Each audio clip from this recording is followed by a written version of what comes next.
What's up, my faithful viewers? Name is Mark underscore faithful 87.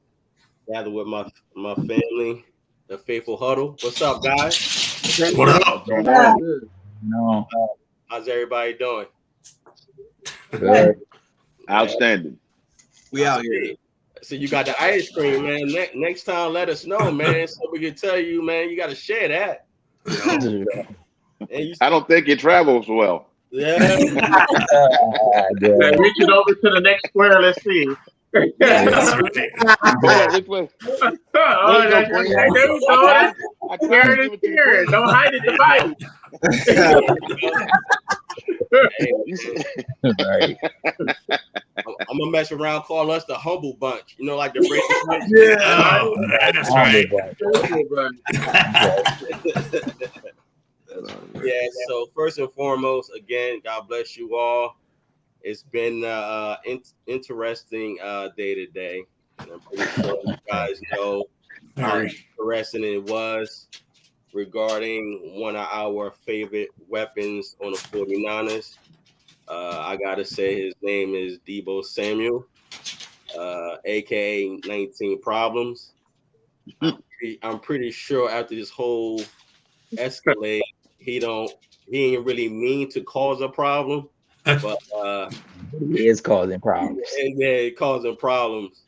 So with that said, I'm kind of like in the middle. I'm kind of like in between a rock and a hard place because I don't honestly, guys, I don't know what to believe. I was telling P Warrior earlier before we started the show. I don't know what to believe. I don't know if I believe what he's putting out. I don't know if I should believe the reporters what they putting out. I don't know if it's just rumors. You follow? So I have this saying, like I always say to you guys, and I'm going to share with our viewers. I'm not going to believe it or show any entertainment unless it's set in stone. And I don't see anything with this Deebo Samuel situation set in stone. Right now, it's just talk. And like I was saying also earlier with you guys, that I will be amazed with all this rah-rah. And I'm going to say it, and I said it to y'all many times during our text. This is just a soap opera situation. He said, she said, and I ain't said, and So I mean, listen, I'm glad that we all huddle up together, just have this conversation. So listen, what y'all think, guys? What's up? Anybody? What's up, Keith? We talked about this extensively last week about having your best assets in place for the next generation, starting with this great quarterback and give him all his bullets. We looked at it from two perspectives. Prez was on the side of what's best for the team. Let's get the most out of it as a GM. Some of the old heads were on the side of I want to take my shot now, and I may not have tomorrow. But I think it comes down to two things for me. What would it take to replace him? And is it out there? And two, are we being penny wise and dollar foolish? That's where I want to start this. If it's human thought, because I'll be real frank with you. There's not another two-way player like that offensively in the game, with the exception of Tyreek Hill, and he got paid. Exactly. I'm done. And let me just say that, and the reason why he got paid, Uncle Keith, because he had the championship. Of course. Because that's what the money follows whoever's a champion. So I got to say that, but you're absolutely right. My thing is this, and I'm just going to add my couple of cents before our beautiful, faithful huddle, explode on this topic. Being that these two words are mentioned regarding from his camp, as far as the money issue and the usage issue regarding him, I still think the common denominator is still the money. Reason why is because of the way they use him. I think he deserved to get paid based on the way the way they use him.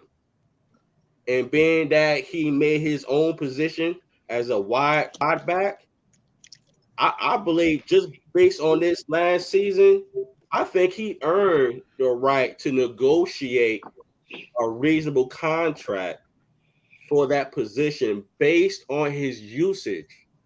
Because if they're going to continue on using him like that, which I do have something that I want to share with you guys a little bit later, Kyle was asked, I forgot, yeah, Kyle was asked by Matt Burrow, and I'm paraphrasing.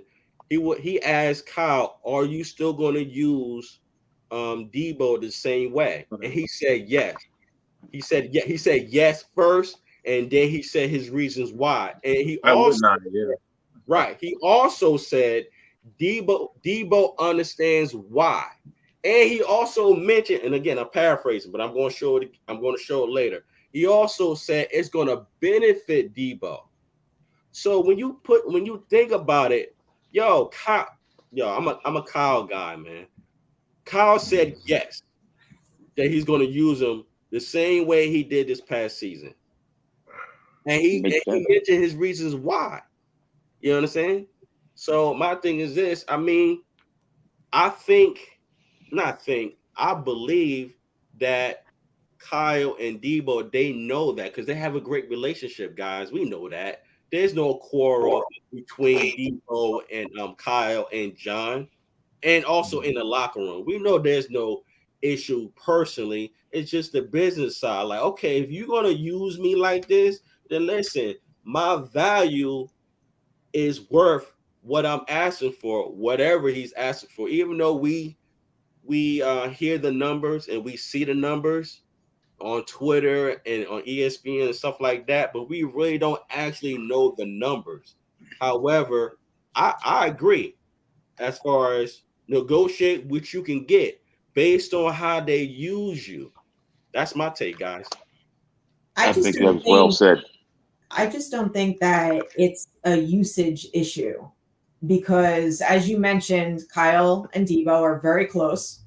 And if he had a problem with it, why not go to the coach and say, hey, look, I don't like this, I don't like that, and then they can fix it. So my opinion is that it does have to do with the money. And I guess we'll see what happens. But, we haven't had a receiver like this since T.O., and I said this last week. And, I know people want draft picks, people want this, people want that, but you don't let him walk out the door. You really don't. Right. And they don't have to. That's true. They don't have to. Name one little kid that can play football, that can play both sides of the field, wouldn't want to stay out the whole damn game. Usage is BS. That kid lives to play ball. He wants to play all the time. He wants to get paid for it because he can play all the time. The last time you saw a two-way like this with effectiveness was Deion Sanders, and he glided into the Hall of Fame. You have a Hall of Fame caliber ball player here. Right. You don't quibble over that. Right. He wants to play. Usage is BS. Right. And if it's the money, okay, they probably did lowball their first offer. They did the same thing with George Kittle, and his agent called it the Valentine's Day Massacre. Okay, but that's why it's called contract negotiation. You negotiate your contract. You don't run away like a little child because, you don't like the number. You come back with something else and you work it out. And that's business. Right. That's business. Right. And it's only right. We got to understand that it's business. That's how you negotiate. It's the agent's job. As a manager and also supervisor, it's his job is to supervise and manage the whole situation. Honestly speaking, I think Deebo shouldn't be speaking about it anyway. All his agent. It should be all his agent doing all the talking and all the texting. Right. However, yes, this is a free country. What we do with our own social media, yes, we can do it. However, I don't think that was a good idea for Deebo to do. And I agree with you First Lady and Uncle Keith, I was saying it is about the money. I was using usage is his reasoning to ask for whatever he wants. I got you. Because just like what Uncle Keith said, he wants to play. Case in point, and I know y'all know, but I'm just gonna say this I'm just gonna say this because it matters. There's times also on the field that Deebo went up to Richard Hightower and asked him, if you need me, put me in there. And they put him as a punt returner, and there's times, right, and there's times that Deebo will, be on the sideline catching a breath, not because he was hurt, faithful that are watching, because he was catching a breath. There was time he would tell Kyle, like, yo, give me the ball. So it's not about the usage again, it's about the money. But my thing is this, and I agree with Deebo, if you're gonna use me, make sure you clean up your mess here, Kaden. If you're gonna use me, wash everything that's at least pay me because I wash everything before So please make sure you wash your dishes up. No, but I believe it is a business, and I believe it's all about the money. But there's something that goes about negotiating in good faith. Something to be said for that. And this is just not the way to do it. Like, you know what I mean? You're negotiating with another entity, and you're trying to come together on the ultimate goal, which is a contract. And you're using your siblings, and you're using social media, and airing all the dirty laundry, so to speak, as far as how negotiations are going. And, I feel like sports creates a false sense of leverage. He really has no leverage here. You know what I mean? It's like me going to my job, going to my boss and saying, hey, Pim, let me come over here real quick. I don't like the way I've been used. I don't like my usage right now. You know what I mean? I already know what's going to happen to me, but I mean, everybody at the end of the day is replaceable. Like, you know what I mean? As good as Deebo is, he's replaceable, and he's an asset to a conglomerate, which is our 49ers. And at the end of the day, I just feel like he set this whole negotiations back by just with the childish antics. I can't understand, but I mean, I guess it's how they do it now. Yeah. I don't understand how his brother got in the equation either. I didn't understand that. He was talking real reckless on there. Like, if we don't get the money's not right, we out. I'm like, whoa. Yep. You got a French background, bro. You got French siblings, bro. Yeah.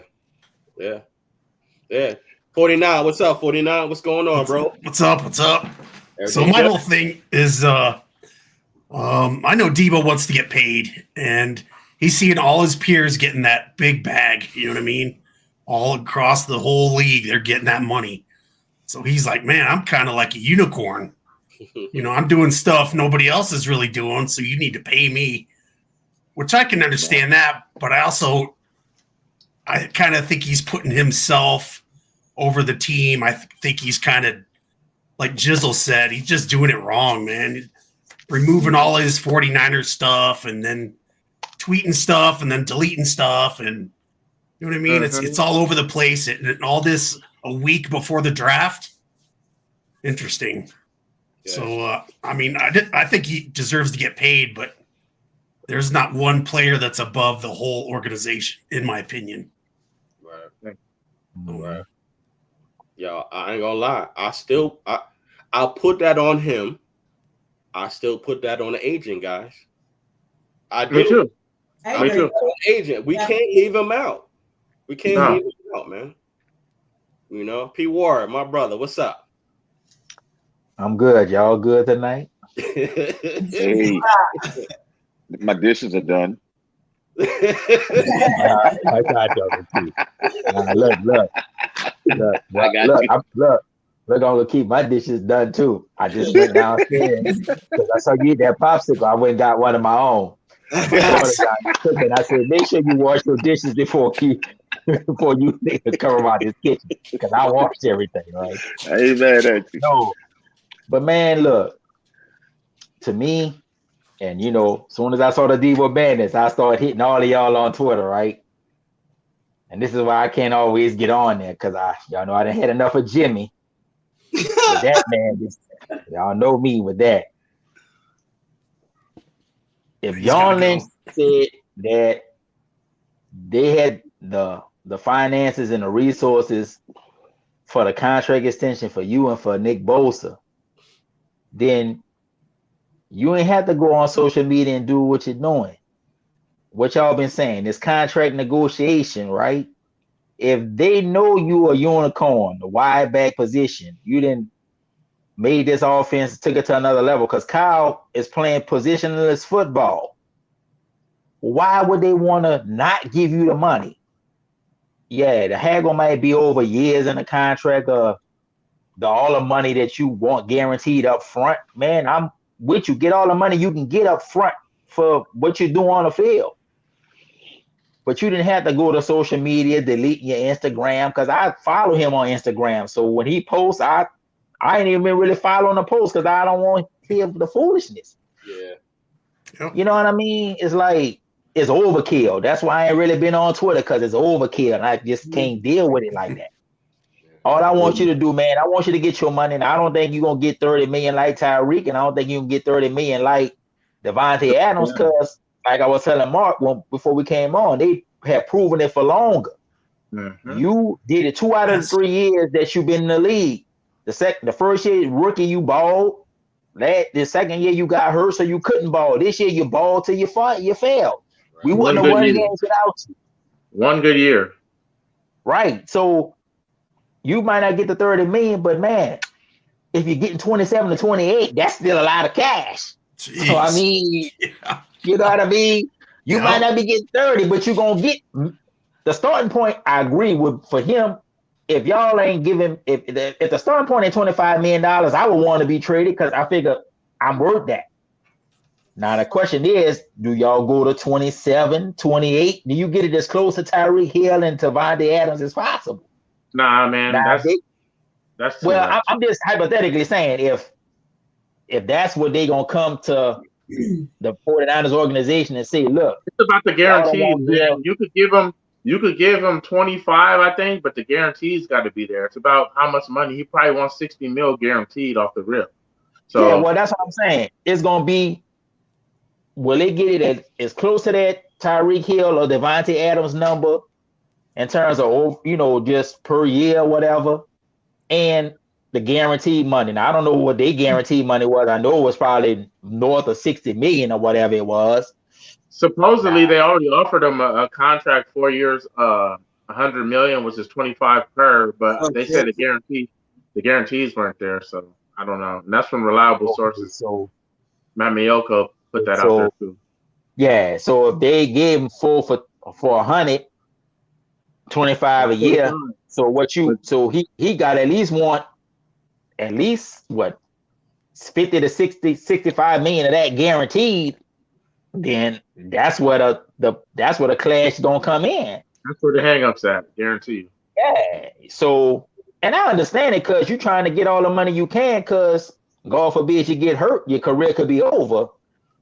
So I mean, like I said, man, I don't want him to leave because he'll beast out there. We know he'll beast out there, and especially with Trey coming in. We want to see this boy just go to another level. We want to see Trey take him to another level too. So, right. Yep. To me, man, y'all got to find a way to make it work. You ain't got to trade for the picks because nothing, these draft picks ain't proven. All of this is, speculation. We don't know what could happen. Just because you produce in college, you might flame out in the pros. We don't know. Hey, that part. He didn't prove. Yeah, he didn't prove it. Like I can, I know. Everybody know he a beast. He, to me, did it 2 out of 3 years he been in there. So, man, look, if you gotta just eat it and give him what he want to keep him, then I ain't got no problem with that. Because you don't want to lose a good player, and then you can't trade him to a team in your conference. You got to trade him out of the conference if it will come to that, which we don't want. You can't trade him to Green Bay and then he killing us on Green Bay. Come on, man. Yeah. You know what I mean? You can't do that. Yeah. Right. You can't trade him to Green Bay and then Aaron Rodgers and him is smoking us out there. I might have to put my head down if that comes to it. Oh, it would take everything in me to take his head off my head. But if it came to that and I see him killing us like that, I would have to walk away from it, dude. So they can't do that. That would break my heart. And it takes a lot to break my heart, but it would break my heart if it came to that. I can't walk away from it though, man. I just can't, man. If it comes back down to we lose and we go back to being, if we lose Deebo and go back to being weak again and rebuild, man.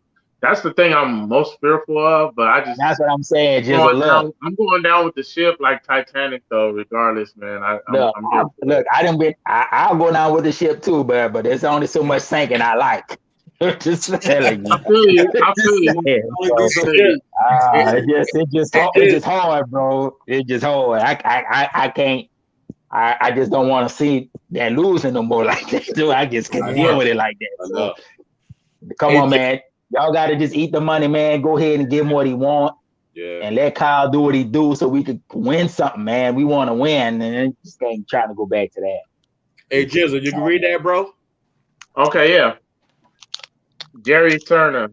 I've been saying trade Deebo. Deebo's play is not lasting. He is not going to last long. Deebo is all about Jimmy plays. Yeah. His best option is to get money now before trade. Trade going to be all about IU. Okay. Yeah. Hey. There's some truth into that, guys. Which there's a lot of truth. I'll take it first.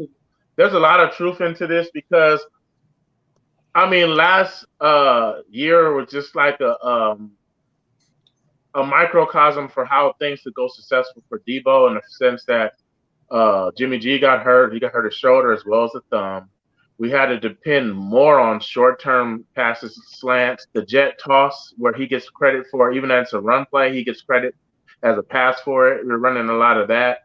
And Deebo had to be not only utilized like that, but he got utilized in the backfield just to sustain offense so we can compete with these high-powered teams and keep the ball out of their hands. And so that, I feel like that kind of like catapulted him to where he's at now. He's asking for a little bit too much. And I also believe like that playoff run, it kind of went to his head, man. It's like, now I'm famous and I'm on SportsCenter. Everybody's talking about me now. And now, I mean, because now we're just seeing a whole different person, you know what I mean? Yeah. All the interviews and man. Yeah, it can go to your head. Yes, it can go to your head, man. It can. I keep forgetting he's only 23 too. I think that's a very important part. What's up, First Lady? I said he just brings the game to like another level. I think Uncle Pete said this a couple weeks ago that, like having Deebo in there, especially like with Trey under center now, like it kind of would hide, Trey's mistakes, or lessen them with having Deebo around and how like a kind of like a Swiss Army knife he is. Yeah. Prez, you want to read that, bro? Yeah, I can read it. Last time we had wide receiver over 1,000 yards in the season, Deebo is worth it. What you think, Prez? I know how you feel, but let the faithful that's watching know, bro. I mean, it's just that at this point, I think they're just now letting stuff out. I think this decision was made a minute ago.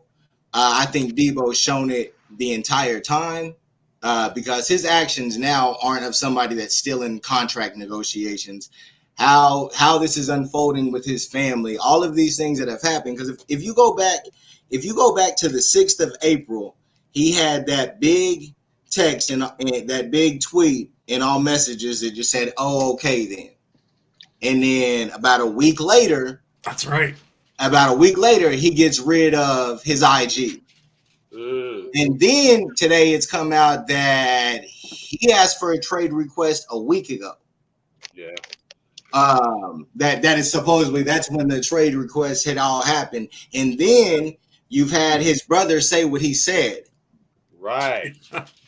And then 2 days after his brother comes out and says what he says and he gets hit, 2 days later, he officially requests a trade. Like, I mean, so it's like I think it's been done. I honestly think the thing that's holding this up and where Deebo does have leverage is in the contract negotiations with whatever team he's going to be traded for. That's where Deebo can control where he wants to go, typically, because then those teams aren't going to be they're not going to give the same draft compensation if he's not under contract moving forward with them. So Deebo I think that's where Deebo controls this. I think they've been looking for a trade partner. So it gets into a situation where the 49ers have to take less compensation to trade him potentially because the team that they're going to trade him, he's not going to sign a contract. So like right now, the Jets can definitely give the best offer. But what would stop them from giving the best offer is they're easily going to pay Deebo whatever he wants. The Jets would pay him $35 million if that's what it took. Easy. Yes. Easy. So what it comes down to him is Deebo controls, because if Deebo won't sign that long-term contract, then they're not going to give the same type of compensation, which would require us to sit back and wait for somebody to give that, whether it's them, whether it's the Giants and the Philly. By all means, you don't want to trade him in conference. That's not what they want to do. They will trade him in conference before they get less compensation from the Jets, because we ain't scared of nobody in this league. Right. Period. That's right. So it's just so it's like it's all what they want to do. But I think it's been over. I think this was been wrote in stone a minute ago, as far as how it goes, and his actions and what his family and continue to do further is proof. Like, this is past reconcilable. This is where two people break up and one starts talking shit on the internet, and everything. It's all subliminals. And then last week we explained like why I said it makes the most sense. It's there's too much. This is a run first. It's a run first offense. Let me ask you this. Do you think they presented him reasonable money to the point that guaranteed money wasn't enough? John Lynch, about a month and a half ago, talked about how difficult it was going to be. So they said, yes, we have the money to make them lifelong 49ers. But John Lynch also in that same instance said how hard it was going to be because of the double usage. John Lynch acknowledged this with his contract extension right after the season was over. And so I think we have a number. I've watched this team, and I think that they're smart enough to know that you can't pay all the top guys. They see where their biggest weaknesses are. You're not going to be able to sign that. All of our biggest weaknesses, you are not going to be able to fill in free agency, whether it's over a 1 year span, over a 2 year span, over a 3 year span. The contracts are getting too big. And we don't spend in free agency anyways. Like when we did sprint in free agency, to go back 5 years ago, a lot of those moves they had to do was to implement a system on a team that they were just taking over. So they gave out contracts because people don't want to talk about the taxes here compared to they have to overpay. They have to overpay. And Deebo damn sure knows that they have to overpay, because him taking a $27 million contract is going to be a $22 million contract in another state. Right. Yep. So it's like there's so many levels to it, and ultimately this team knows that we have enough. We underutilize a lot of people. This is one of the best drafting wide receiver classes coming out, and you have potential. I'm all in on Julio. I know Shanahan's always wanted him, so it's like it's not to me. And just like last week, I mean, to be honest, this is people don't want to hear this, but I don't look at this as a Super Bowl or bust year. There's way too many holes, and now we have to talk about possibly retiring on the line. Another issue. So it's like if you're a front office, they just got 6-year contract extensions. So you know what I'm saying? They don't look at it in the same way. It's a restart. We had Jimmy. There was in a way, it's a restart in a way. It's a reset inside of a dynasty. It's a reset inside of a dynasty, which doesn't happen in sports, period. We watched it with Golden State, and now look where Golden State is. There was a reset inside of a dynasty in the same way, and look how their team's built. like who they have potentially. And so when it comes back to the 49ers, they understand this. Like, you got a rookie quarterback, you got a lot of holes, you got a lot of people that you left go, you got rookies that are taking over positions, and people that you just let walk. It's like, just because the fans want it to be Super Bowl or bust doesn't mean that's it. And as a front office and as a team, you can't maneuver like that. You can't maneuver like that. The thing about it is, even if this is a wasted year, you still have the core of your team all signed for 3 years. Trent Williams, George Kittle, Fred Warner, all of the, and I'm talking about this year coming up, throwing in, you still have 3 years left after this with all of those dudes. So it's like you have to do what's the best, and Deebo is not. He's a luxury with what he can bring. I said it last week, and I said it this week. It's not going to change. Let me ask you this, Prez, and also our beautiful panel. Well, let me say this, and then I'm gonna ask the question. I don't want to trade Deebo, and I'm gonna tell you my reason why. And it's going to be a question also. With Deebo, my humble opinion, we are a championship team. If we trade him for picks, I don't think we're going to be a championship team. We may be a playoff team, but I don't think. Are you talking about are you talking about moving forward or just this year? I'm talking about this year. I never move forward. I'm always talking about right now. I'm living in the now. Yeah. Okay. So what I'm saying is, if we trade Deebo, guys, good luck on the playoffs. Good luck on the playoffs too. Our team's too good not to get to the playoffs. I'm with P. Warrior. I don't want to let him go. I really don't want to let him go, because he's our number one weapon right now, because we haven't seen him all 17 games with Trey Lance yet. Yes. So with that said, without him, we're a playoff team. With him, we are a championship team. No doubt about it. However, if things don't go well, and I hope that it does, this is my thing. If they're going to trade him, they better get two number one draft picks. Or first and 2 seconds. First and 2 seconds. You know, I want to speak to this dynasty. In order to have a dynasty, you got to be the king, and that means a champion. You reset a dynasty once you have a championship. And if we're not building teams for championships year to year, we're wasting time. True. You do not take an MVP candidate and let somebody else give you something to build with. We just watched Devontae Adams and Tyreek Hill have it happen to them on teams that are in the same situations that we are. No doubt about that, but we don't have to. We still have the ability to not do that. You've got all the pieces of a championship team that can disintegrate about giving one of the most flexible, lethal weapons in the league and let them lead. And I don't care what happens next year. It just makes no sense to do that. Financially, if you win a championship and let's say you hold him to his rookie contract and you don't trade him, what are you getting out of him? Nothing. You got to pay him. And you think he has no leverage? Are you crazy? No. There's a flip side to this, though, Uncle. Think about this, though. If he wants to play it like this and play this not in good faith, negotiating in good faith, I go back to that, we could just let him play out his rookie contract and then franchise tag. Franchise him next year. I heard the same. I heard the same foolishness. But let me ask you a question. This. He will not be able to pay all the fines and sit out the whole year and pay all the fines on his rookie contract and then make it to next offseason. He wouldn't be able to do it. He gets no credit for an accrued year playing football. He won't get the thank you. The new CBA gets no credit. So he has no leverage. He could choose to play it out like this. He's trying to manufacture leverage. He has no true leverage.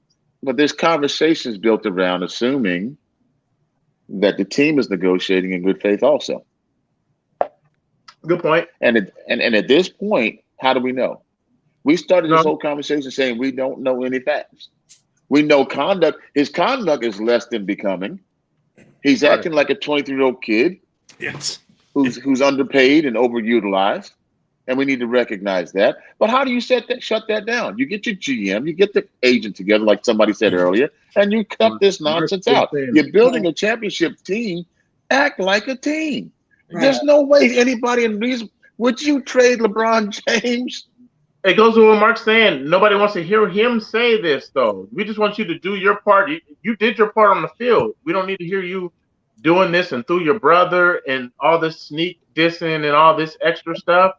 We don't need to know that from you. Your agent, you pay him. He's supposed to be the forefront. Your publicist, your no doubt. your lawyer, no doubt. all wrapped into one. No doubt. Because the agent is negotiating for his percentage. He's negotiating for his percentage. It's his responsibility to do all the talking, publicly and secretly. I just want to say some talking was done before negotiating started. When you said Lynch was talking about they couldn't afford to pay all the players, yet they paid everybody except for the unicorn. Why was he paid last? In good faith. Uncle Keith, can you read that for us, bro? His only leverage is to pray the Niners to pay him what he wants or trade him to a place he will get paid. He did what he can, asked for a trade. Niners can say no.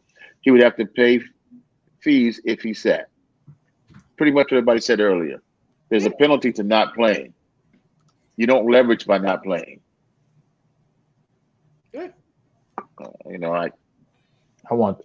I agree with Trez on one thing. One thing that's very, very similar to this whole conversation.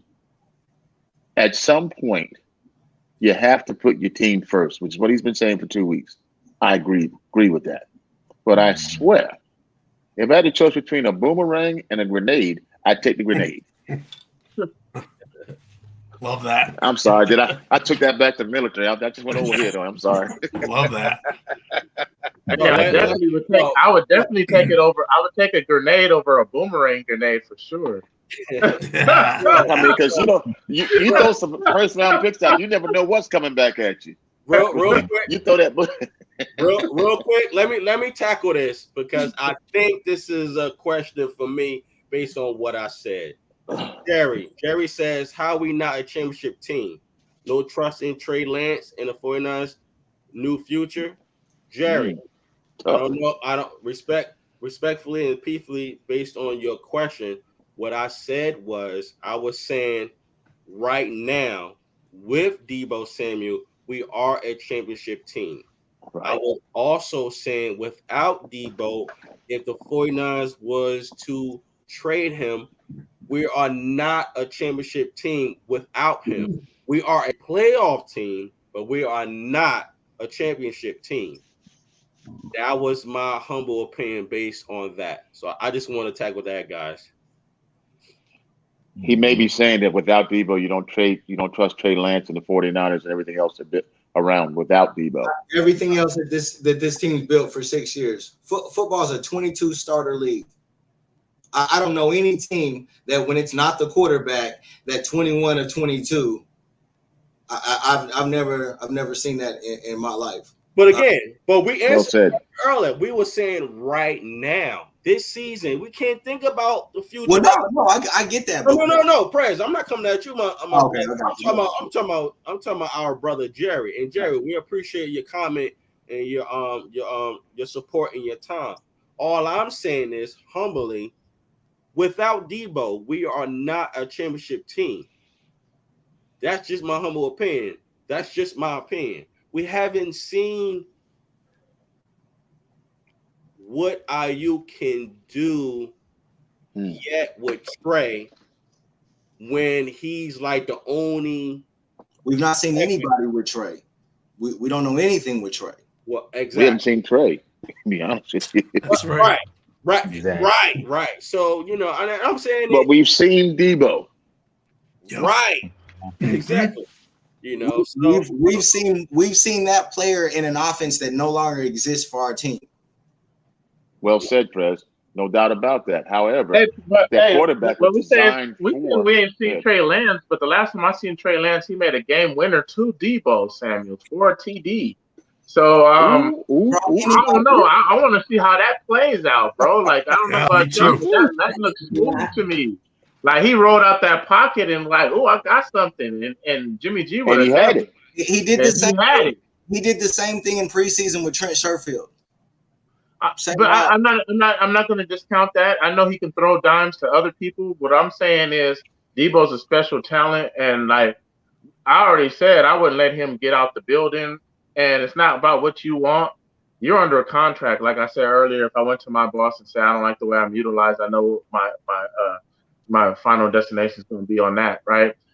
He's under contract. It's a different thing. He is an asset, and I hate to look at players as like assets like that. You know what I mean? But in the grand scheme of the things, they are looked at that way, and they should be treated as such. Even as fans, we have to start treating these players like assets too, not falling too much attached or falling too much in love, because they're here, there, and gone, and you have to keep rebuilding again as far as your fandom to another person. You know what I mean? Yeah. First Lady, you want to take a stab at that one? Sure. That's a good one. Baymax said you can force him to play through his rookie contract, and you could tag him twice to be even more salty, and he'd be 30 when he tests the market with all that rough mileage. Hey, this must be one of my people. Baymax, I don't know who you are, but you gotta know me, because this is what I said. I'll take all your prime away, boy. And then let you go. And then feed you to the shark. Ooh, that's cold. Shark after you done, bro. That is cold. I'm cold, man. It's a cold world. I can't touch that one. I can't nothing but agree with it. It's 100% correct. It's definitely cold by this bay. It's definitely cold by this bay, man. Well, I'll tell you one thing. It ain't cold where Uncle Keith at, to the point he eat ice cream. Where you at, Arizona? Where you at, Uncle Keith, Arizona? I'm in the sunshine state, bro. I know. Florida. Okay. Florida. I'm sorry. I know it's the happiest place on earth. I know you be walking by the alligators over there. Hi. No, you don't walk past gators, bro. You don't know. You don't walk past gators. I know that's right. I'm trying to tell you, you step lively. Yeah. But listen, I just want to share something in regards to Deebo Samuel's stats, and I'm showing this not to how can I say this? Not to single you out, Jizzle, because you had said something. And I'm saying this respectfully and peacefully. Yeah, no. You were saying that he had one good season out of three. In my humble opinion, I believe he had two good seasons out of three. And then I'm looking at his. I should have emphasized proven seasons. I'm sorry. Like I know, you know, he flashed the Super Bowl season too, 2019. He definitely flashed. And I honestly believe if we had did more jet sweeps to him against the Chiefs, we would have won the Super Bowl. So he definitely flashed. What I'm talking about, though, when you go to a negotiating table, you need to have all your numbers there. You know, it's not about, did you see me this game? Did you see me that game? It's got to flash to where numbers don't lie. You put the numbers on the table, and then you can bang that drum that you should get paid, such and such. Too bad we can't see that. I thought it was going to be big. Well, you can take your finger and expand it. Nah, well, works on mine. Yeah. Let's see. 802 yards. Here we go. Can y'all see that, guys? Yeah. Like it looks good. Okay, because I can't see 802, and then 291 or 391. 391 was the season he was hurt. Right, 802. Only played 7 games. 802 yards for 15 games played, 57 receptions, 81 targets for 2019. 102 yards. He averaged 14.1 yards, 3 touchdowns. His longest pass was 42 yards. His longest touchdown was 32 yards for a touchdown, and he fumbled twice. And I don't know what that LST and led the league in drops too as well. Right. Okay.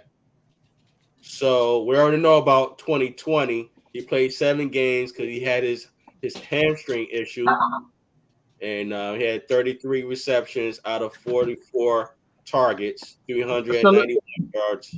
The only thing I'll say, like when I say one hit wonder, if we go to 2020, right, and we prorate that to the whole schedule, that's like 700 yards. That's not elite production. He wasn't on the elite production rate in 2020. Then, well, yeah, I agree. Yeah, so that's where coming into last year before, the word on Deebo was, well, were we even going to re-sign him? Yeah. That was the talk of the fans, is were we even going to re-sign him? Really? Yeah. I'm sure. No, I've heard it. I've heard that.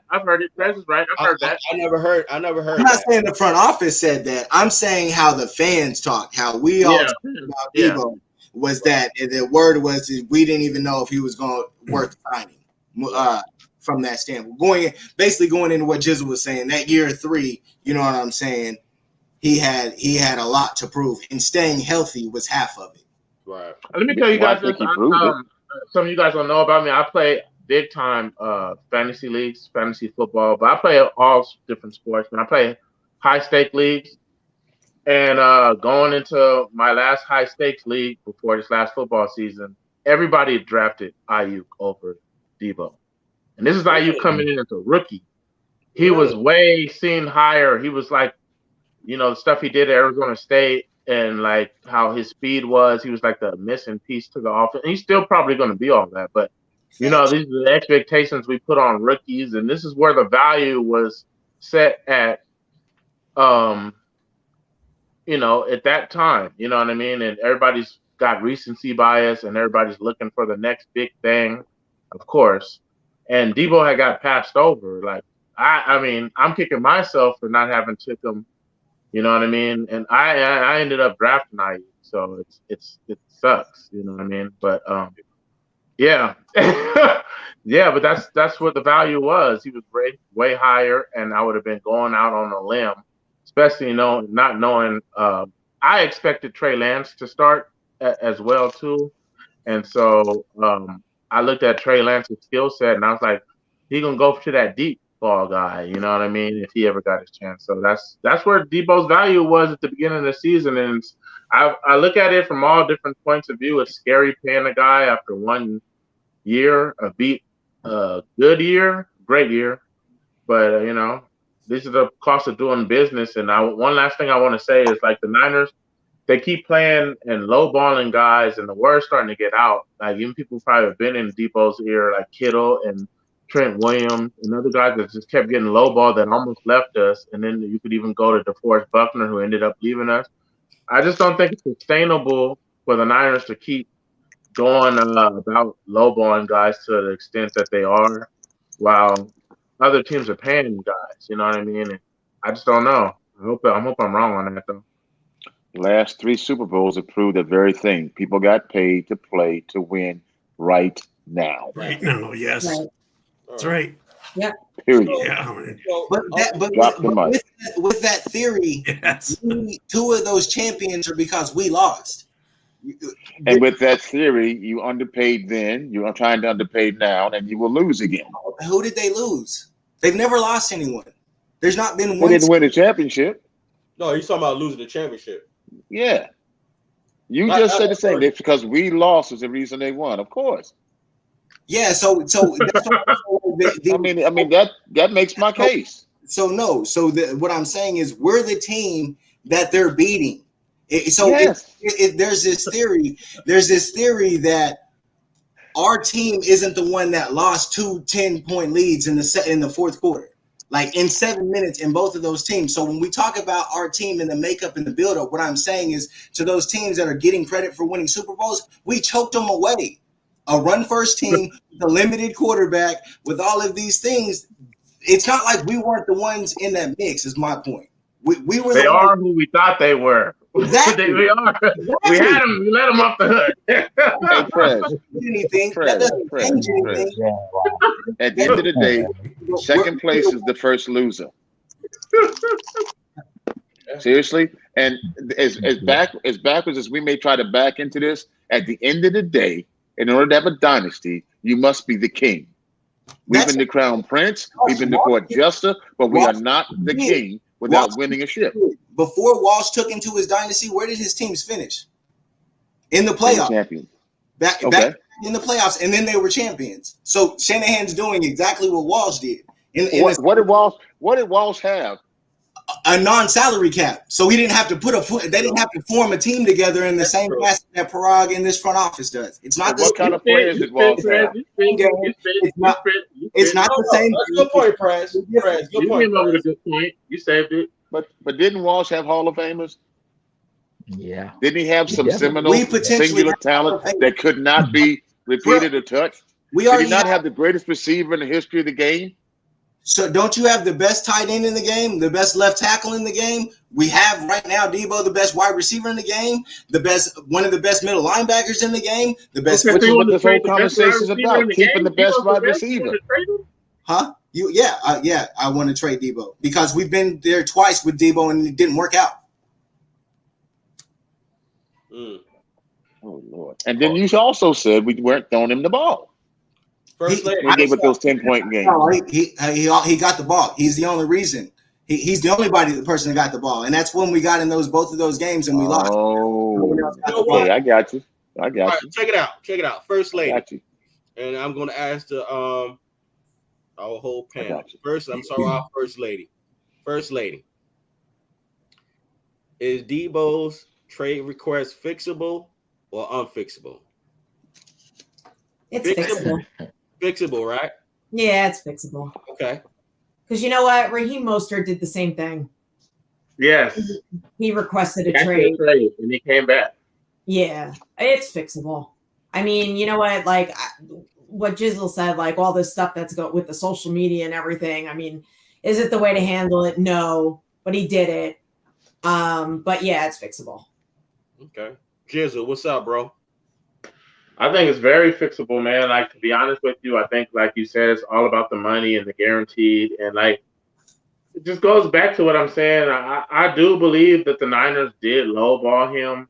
But, like, when I go buy a car, I'm not coming with my best offer the first time either. Like, you know what I mean? If the dealer just was like, oh, man, I don't like this, I'm walking out, then I'm not buying the car. You know what I mean? That's just bad negotiation tactics that he's using. And I believe that the Niners, and your Uncle Keith made a good point too. They're probably not negotiating. I wouldn't say in good faith. This is a business, man. Like, you're not gonna like the way business is conducted, but it's always gonna still be conducted, right? So they're doing what's best for the team, and you guys have different agendas. His agenda is to set his family up with generational wealth, and their agenda is to do what's best and maneuver the cap, which is hard to maneuver, and build a dynasty or, a contender every year. And so, at the end of the day, I do believe we're going to come up with a number that's going to make him and his brother go celebrate and look like, and they're going to eat crow that night at the Cheesecake Factory. And probably act like nothing ever happened. Like nothing ever happened, man. We got that money now. And then, his brother like each other, like, we did it, bro. We did it, bro. We did it, man. All this hard work, we finally did it. Yeah, man. We ain't taking them hits. Yeah. We're not taking those hits, though, bro. And just to be funny, you never know. The brother might be asking a percentage like the agent. Hey, because and I hate to say this, his brother did more for him than his agent has done already. If you really think about it, right now, we don't like the way it's been done. I ain't gonna lie. Yeah. I hope not. I really hope not, based on what we don't see. But I really hope not. I hope not, guys. But I don't like I said earlier, and I don't want to keep duplicating what I said. I really put all this on the agent. That's just me. Can the 49ers afford to capitulate and pay this kid after all this foolishness right now? Yeah, if he accepted based on how much they're going to give him as far as guaranteed money. I think. So if you're talking about the future, what happens if they capitulate now after all of this? I'm just being devil's advocate. It's a habit. I'm sorry. No, Jizzle, do your thing, bro. No, I mean, it depends. Like, this is the price of winning. You know what I mean? How bad do you really want to win? If you keep selling the fan base on, like, you want to build a consistent winner, that's not how you're gonna do it by letting him walk out the door. So you have to it's the price of doing it. It's not like you have to like the guy. Like Alden Smith got so many chances, not because he was a good guy, even in the locker room, it's because he could play. He can ball between those lines. Yeah. The most bad faith negotiating that happened this offseason was done by Tom Brady, and nobody even winked an eye at him. He retired with no intention of staying retired. He forced the head coach out. He came back and got his pieces put back together, and nobody said a word about it. Yep. Think about that. Yep. Yeah, that's the truth, huh? When he left the possibility of coming back open, which at point, and the sportscasters hyped on the word he was satisfied. How'd that work out? You know what, guys? I gotta share this. We touched up on this, but honestly, this right here, I'm reading between the lines of these statements.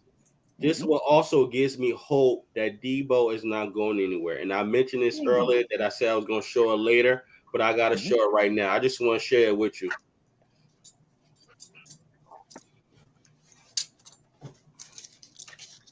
$49. You want to bless us with that, bro? I can do that for sure. All right, this is from Matt Barrows. I asked Shanahan in February if he planned to continue to use Deebo Samuels as a wide receiver / running back. Answer, yes. It's a huge advantage for Deebo too. It's a way he can make sure that he gets touches. So we always have to keep that threat. That's what separates him, and Deebo knows that too. Wow. Unicorn. When I read that, I'm like, yo, I don't think Deebo is going anywhere. I just think right now they arm wrestling right now regarding the guaranteed money, and I don't think Deebo's agent and himself is not feeling what they're offering as a guarantee. And I think they're gonna make something work. I don't know what, but I think they're gonna make something work. I was thinking, and it just popped in my mind, and I'm gonna bring this forward. If we was to release D Ford and we was to say, what is it, 1 million, right? I think, guys, y'all follow? Yeah. Okay. Yeah.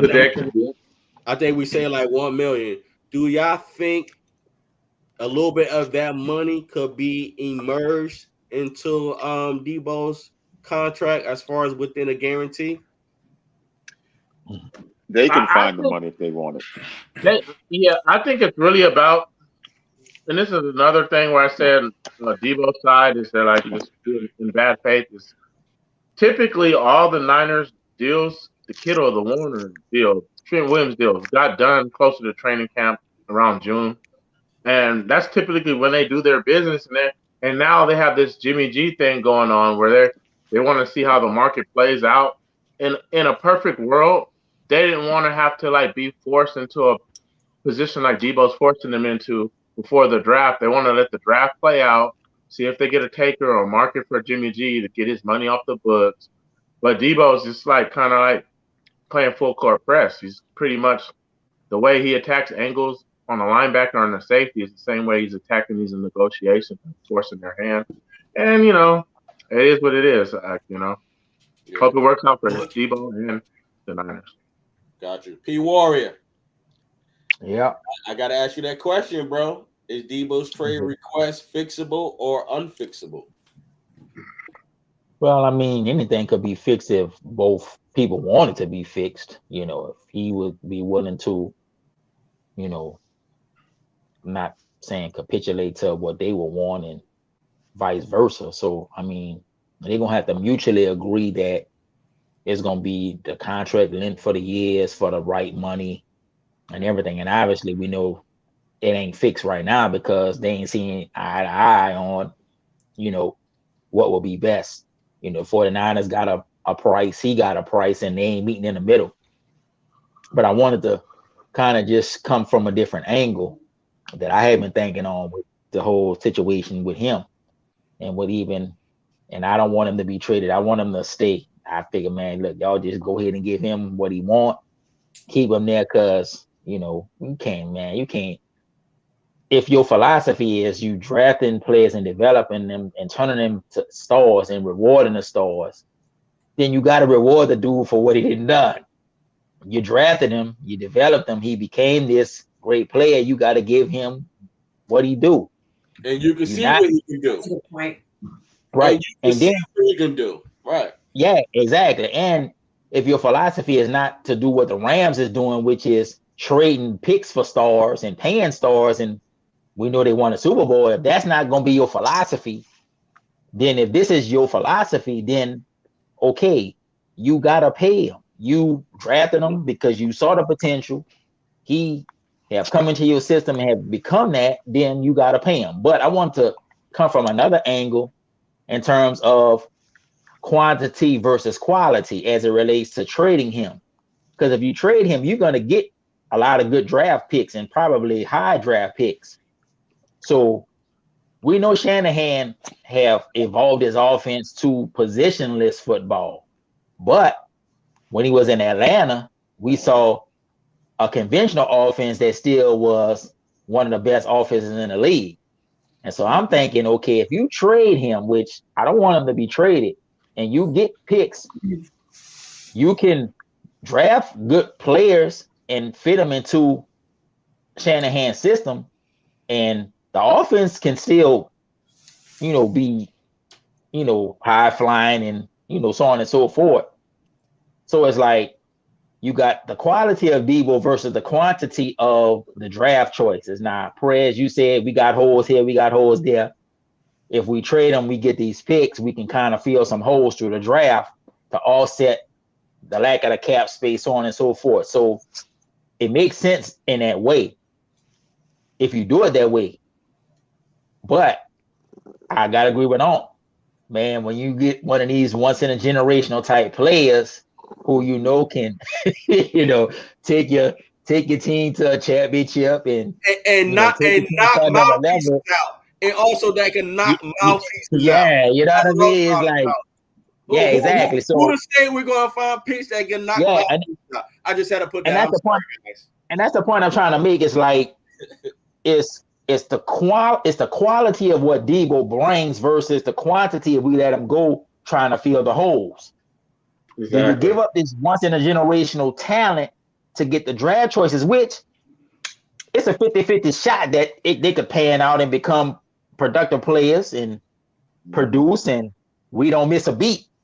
But it's a 50-50 chance versus something that's we know on some level proven. And so to me, it's like you go with the proven thing versus the 50-50.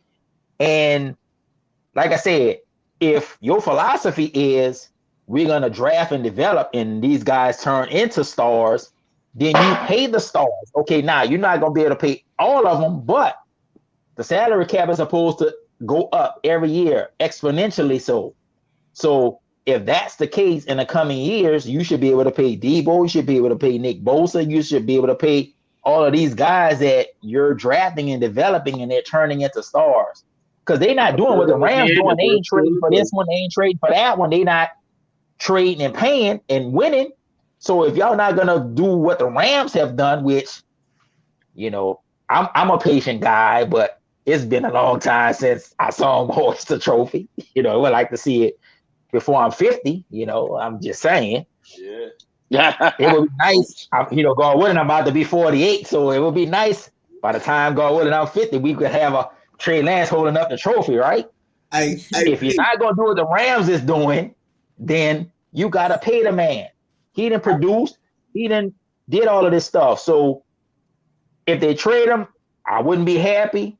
And if I'm saying this from the standpoint, if it comes to them trading him, man, y'all can't not mess it up. Yeah. You gotta hit with the picks. Yeah. Because if you don't hit with the picks, thank you. You're really gonna be made to look foolish because you're really gonna be made to look foolish. What's up, First Lady? We would have to hit with the picks, but then why take that chance when we have a proven player? And that's the point I'm trying to make. It's like you got something proven, so pay the man. You drafted him in the second round on a 4-year contract. He's exceeded the contract, so he got a right to want the money. Right. You got to meet him, and y'all got to find a reasonable way to get as close to what the market is for the top guys out there. If you're not, I don't think they want to pay him the top market value, but you got to get it as close to it as possible with guaranteed money, whatever, incentive, whatever you got to do to keep him. Because like I said, if you trade him, it's a 50-50 chance that the picks that you get are going to pan out. That's just the reality of the draft. We would hope that they would all pan out, but realistically, we know they're not. So if your philosophy is going to be draft and develop and they turn in the stars and you pay him, you got to pay him because he's exceeded the contract.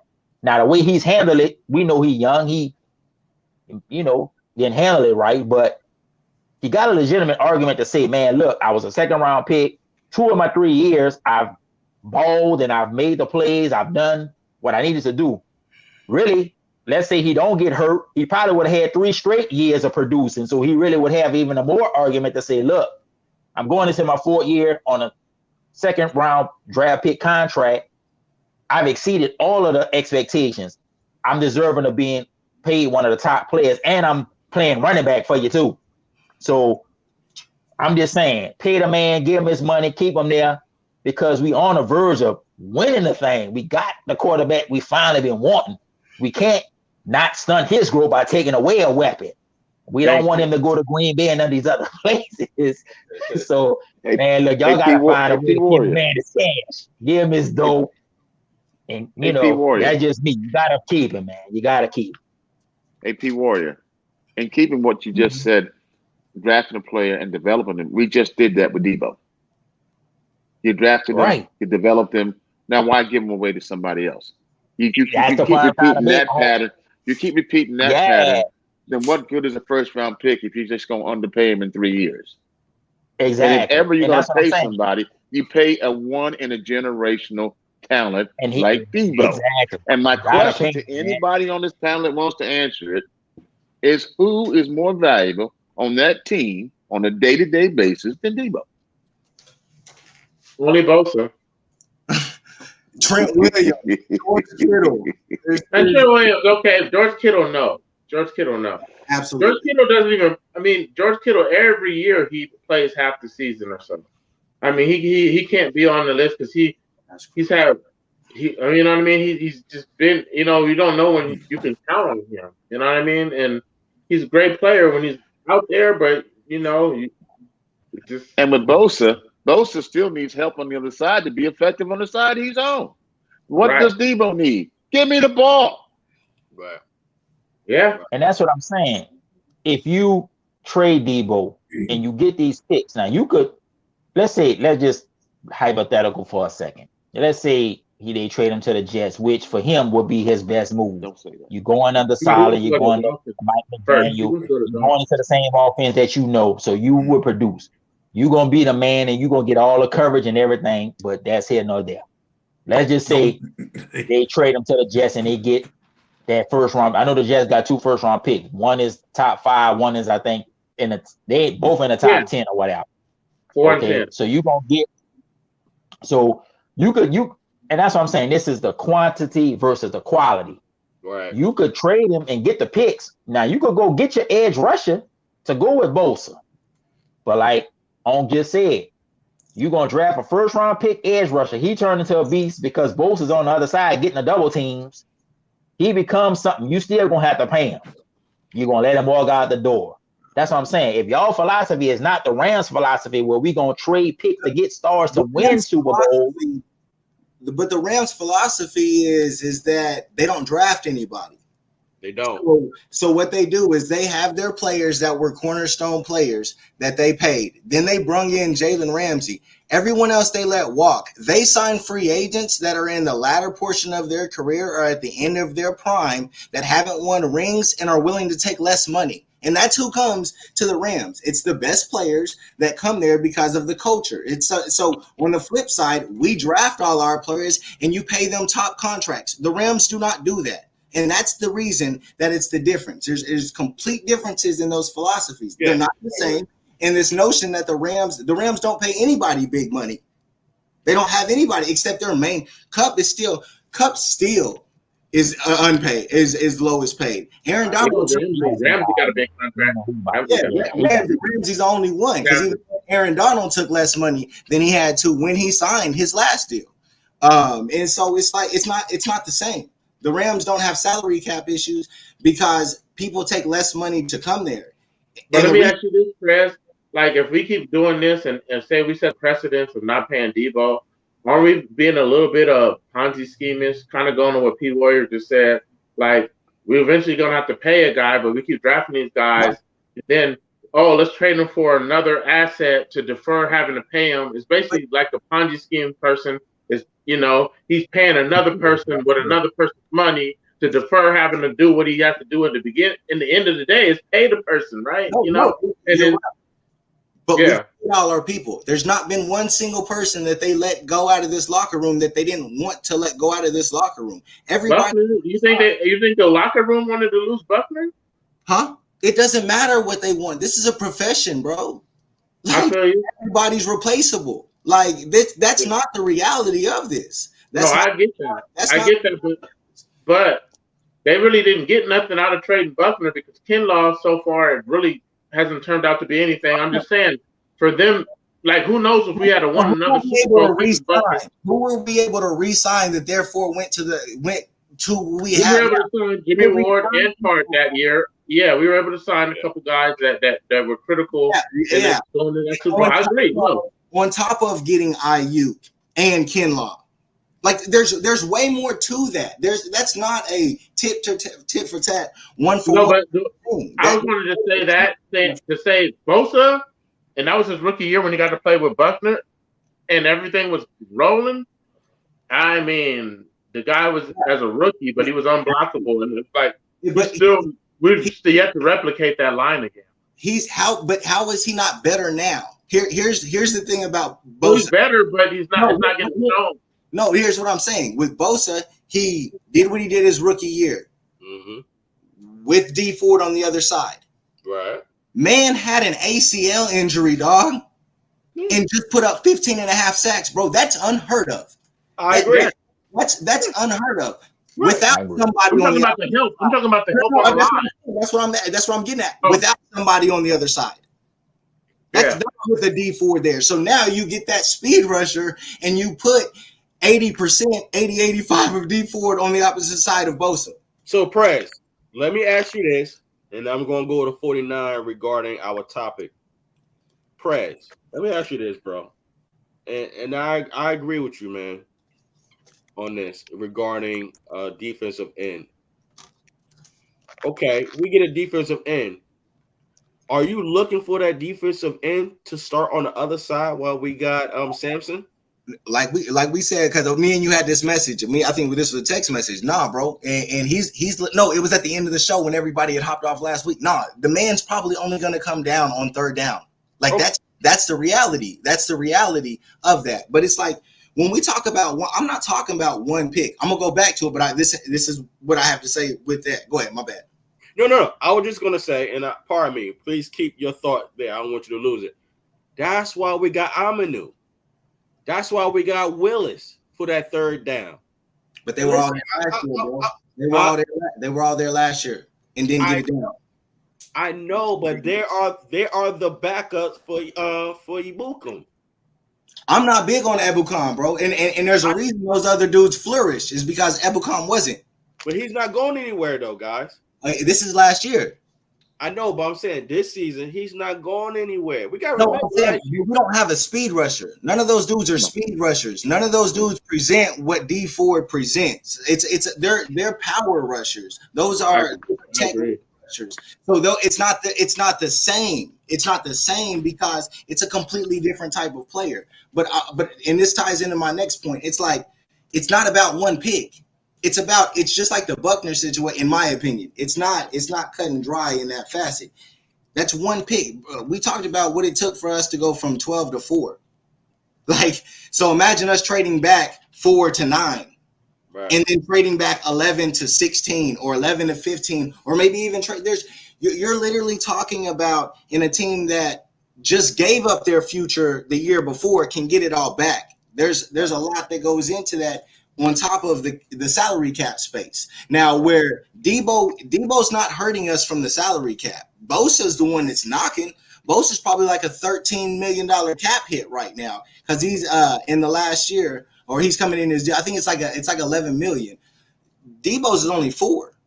Right. So no, in re-signing both of those, like Bosa would be the one that would bring us the biggest cap support because Deebo's number is probably going to go down from 4 to like 3. It can't get much lower, but Bosa's is going to go from 11 to 3 or 2 or however they set it up. Let me just say this, and I just looked it up. Samson's 40 time is a 4.4. But he ain't on the field doing nothing. I'm not big on Samson. I'm not. I get it. And well, you know what? At least he has another year in the system this year. Exactly. Guys, he's not going anywhere, guys. They like him. No, but I saw this article though. Like they could get out of a lot of money if they waived it last year of his contract, bro. Like I'm not saying they should do it. I'm just saying, and I agree with Prez. He's nothing really special. Like he seems like he's more of a linebacker, like how the Rams are using him, versus how we're trying to force him to be the DN in that wide 9 technique. Exactly. He's not a fit. He's not a fit for the wide 9, man. Like the wide 9, you need a bigger guy. That's where we've been making a killing off getting like guys like Arden Key, Jordan Willis, Hyder, guys that could win their one-on-ones on the outside with violence. Right. Yeah, but no, I mean, yeah. So the answer, to go back to what you were saying, yeah, and Jizzle's right. Yeah, it's just like it's not there, but it's about so much more than just that. It's about so much more than just that 4 and 10 pick, or if it's a 10 and 2 first and second. It's what those turn into. It's what you can do moving forward, because this salary cap thing is not real. Yeah, it goes up, and so are the players' contracts. So it's like that; those cancel each other out. Like those aren't, in my opinion, those aren't like, because you have, I mean, contracts and free agency are big name people. Like, I mean, it's just like you got 2 ways to do it. And that's what I wanted to say, is to go back to it. We've paid every single one of our players. Deebo would literally be the first one besides Buckner that they didn't choose. Like, and at that point, you got the 13th pick. You got the 13th pick for DeForest Buckner, and they turned that into Javon Kinlaw and Brandon Ayuk. They turned the 13th pick into 2 starters. Like, so I mean, it's not the same. That's why I say you can't compare the Rams. We can compare ourselves to Kansas City, and Kansas City has gotten considerably worse since they won the Super Bowl. And now they just signed their best player, and they still have no defense. The same issues that they had in the Super Bowl against us, Kansas City's always had. The difference is the team that Kansas City played in the Super Bowl didn't choke away the lead like we did in the Super Bowl. It's like now they're in the same hell. They can't, to the point that they just got rid of Tyreek and couldn't sign that, and still are in salary cap hell. Like, it's like that stuff, in my opinion, all that stuff matters. And it's just like, you can't pay everybody. You can't pay everybody. Like, Prez, I have a question for you. Yeah. You mentioned a couple times that we have a lot of holes on our team. Where do you see the holes? Where do we need to plug players this year? Immediately, everybody on the line except Trent Williams. And then I mean, not Alex Mack, you know what I'm saying? But if he's here, but then that's 3. But then you still have to replace him. So that's 4 on the line. The opposite edge of Bosa. Wide receivers are set. And the defense side, our second cornerback, I would imagine that they sign Emmanuel Mosley. So I believe that he will get signed moving forward. But then there you're talking about a third. You're talking about a nickel corner for sure, which is your third cornerback. A second, your number 2 cornerback potentially. Jimmy Ward's still on 1-year contracts, and we don't have a free safety. So it's like, when we throw all that into how I don't feel like we're a championship contender this year, that's why, with or without Deebo. Not saying we can't get it done. I'm just saying in the playoffs, when you're going up against an Aaron Rodgers or you're going up against a Tom Brady and those things will be picked off. When you're going up against head coaches, those weaknesses and areas that you have will be. And they're not going to be able to sign these positions through free agency. So you have to draft them. Like that, we don't have the luxury of signing these dudes because let's say you got Jimmy off the books. Well, then Honey Badger is going to take up 12 million, 10, however much you got to pay these other dudes. So it's like that money trickles away very quickly. We couldn't pay JJ. Al-Shaair, if Al-Shaair has another big year, big money. We're not talking small money. We're talking big money. And so Al-Shaair is another one. We don't know about JJ. They haven't signed him. And it's like, it's not that we don't want to sign JJ, but let's say JJ goes out and puts up 10 touchdowns this year or 7 touchdowns this year. Well, we signed him. What do you mean? You mean extend him or sign him? Extend him, yeah. No, I'm saying he goes out here and balls. He easily becomes. Jonathan Jennings outproduced Christian Kirk last year. Right. As the fourth. So, and Christian Kirk got the contract that he got. JJ goes out here and puts up another crazy year. JJ's going to get money. Right. Like, and so it's always the NFL is, I think the NFL and the Patriots prove it. You have to be ahead of the curve. You have to be doing what all the other teams aren't. Well, let me ahead. Let me say this. We do have a safety. We just don't know who's starting.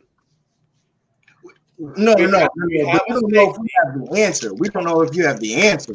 You don't know if you have the answer. So right now, there's going to be competition within that strong safety position.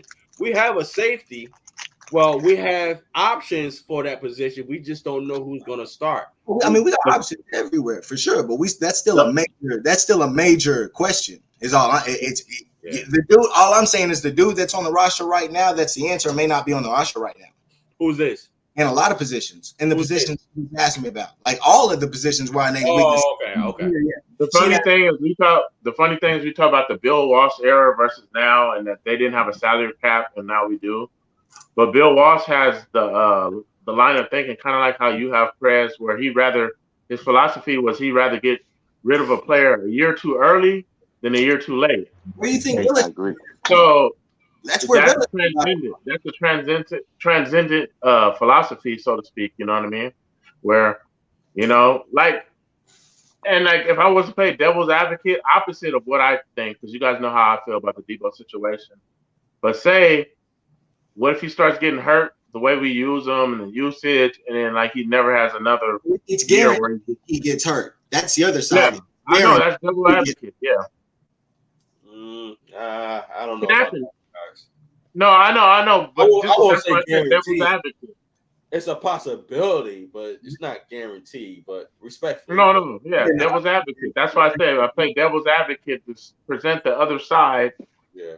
There's always two sides to every coin, and we should always analyze both sides on how it could flip and land at any point in time. Because Kyle might draft another running back that can probably do something close to what Deebo, and I said Deebo can do. Exactly. That's what I say when somebody's 70%, like 70% of Deebo, bro, in the offense that he has and the players that he already has, it's like, why are you paying somebody 100%? Like, why would you do that if you could? I mean, I get why you would do that, but that it goes against it just feels like it goes against the nature of what this team does. Craig, I'm telling you, bro, maybe I can vouch for our beautiful panel, yo. We understand what you're saying, bro.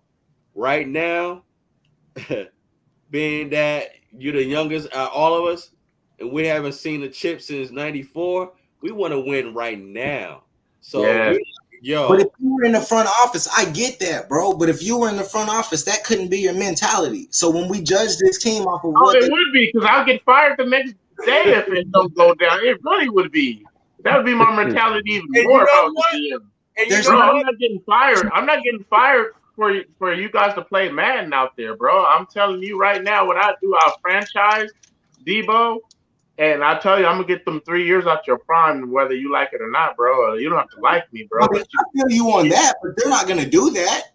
They're not. Well, I don't want to get fired though. You saying if I was a GM, I'm gonna be thinking long term, bro? I don't know how long I'm gonna. Like how Shanahan said before the season, he don't know any of us are going to be alive tomorrow. So But you know what? I'll have that mentality.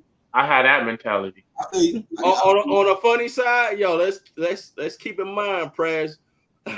Uncle Keith, he made you general manager, and he made me head coach. Me and you, we're going to have to sit down and negotiate and I won't say compromise. We're going to have to make some sacrifices, bro. And as the owner, hold on, young buck.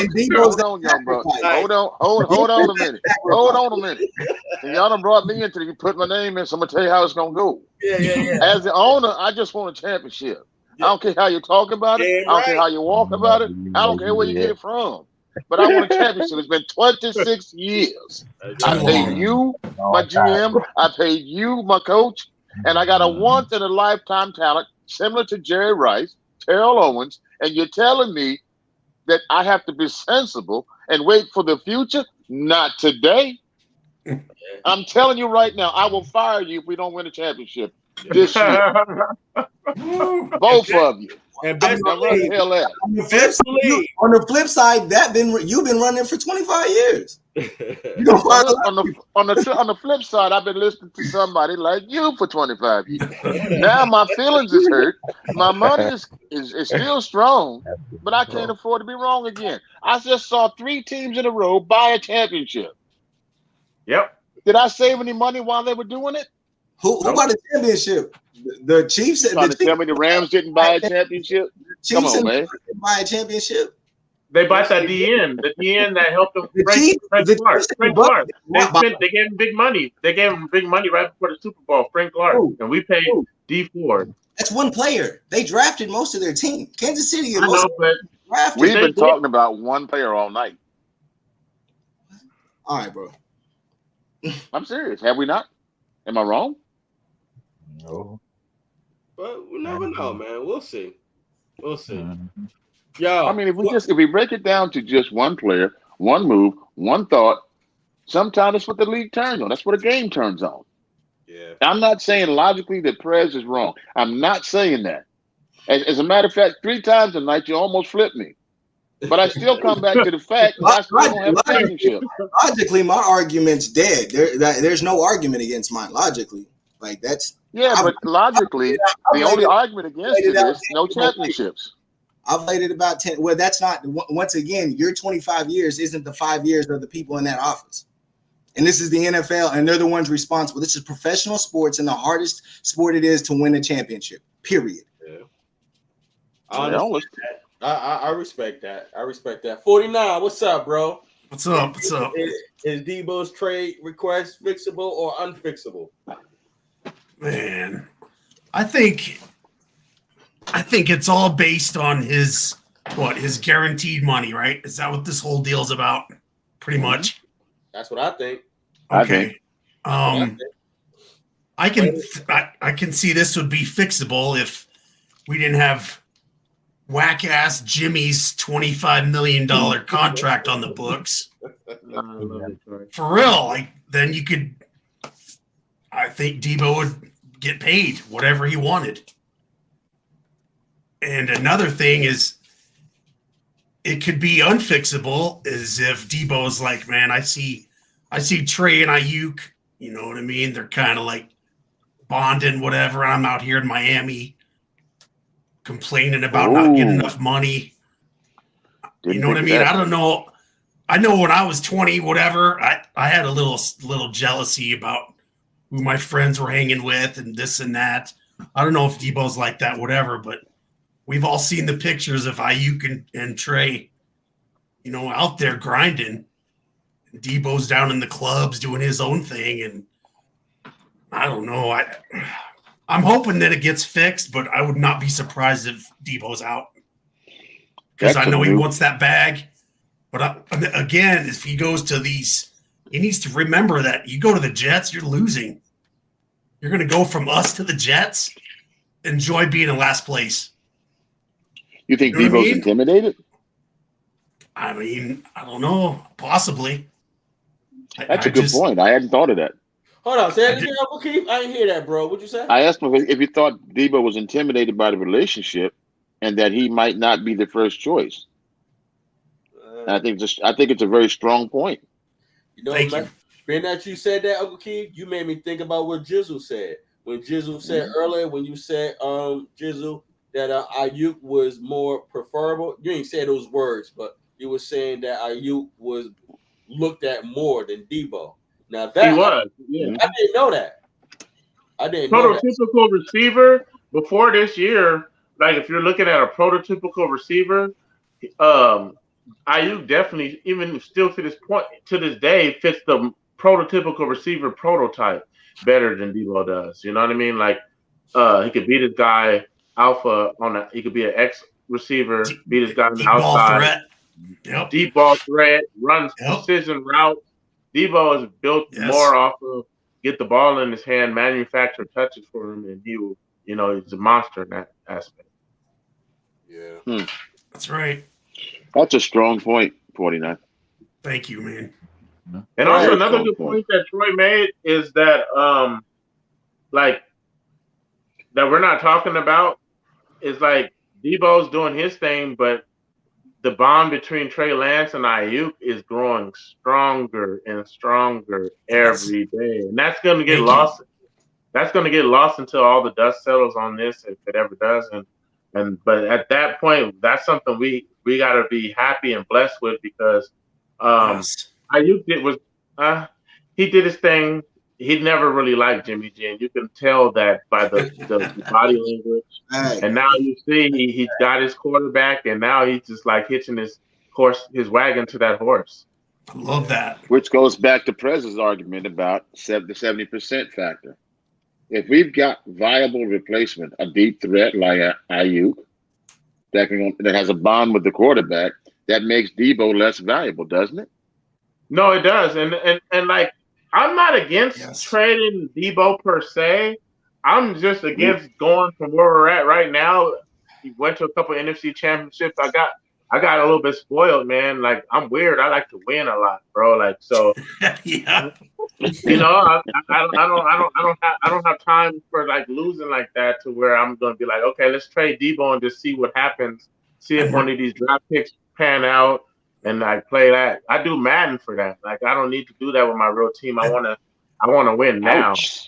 And we're so close, man. We're so close to like our window is open right now. You know what I mean? Yeah, I gotta taste for it, man. It's like a shark that got some human blood and they keep going back into the bay to run again. I need that. So again, that's strong. Prez, yo, bro. You know, I love you, bro, and I learn a lot from you, and I respect everything you saying. You know, I got to ask you also, man, is Deebo's trade request fixable or unfixable? I think P said it earlier. I mean, everything's fixable. I don't think it's in either. But as far as is it going to get fixed? No, I think all of this is just recourse to a decision that's already been made. Okay. Yeah. So with that said, what is the best business offer the 49ers should get from a team? Ultimately, the best offer is going to be the one that he agrees to sign a long-term contract with. Kind of like what I was saying at the beginning of the thing. You can trade him however that you want it to be, but if he's not signing with that team that's trading for him, they're not going to give you as much. They will bring him in because anybody will take a chance on a player like that. We watched the Rams give up a second and third for Von Miller, and he just bounced. Okay. So you say we're predestined to get an undervaluation on Deebo? Say it again. We're predestined to get an undervalue on Deebo? No, it depends on who Deebo wants to sign with. But of course, when the trade is done and he signs, does he have to sign a long-term contract before we find out when we're getting compensation? No, he doesn't. But for the team that's going to be giving up potentially, he's going to have to tell them if he's signing them. He's going to have to sign that contract for sure. In my opinion, I mean, I'm not giving up that type of. I'm not giving up all those picks for somebody that I don't know is going to resign with me when it's over. Good point. The Rams just did it for two. I mean, Rams took a 1-year shot on Von Miller. They got the ring, but they gave up a second and third round, and he bounced. So, but I mean, they got the ring, so it may be worth it to them. And so, no, It's worth it to me.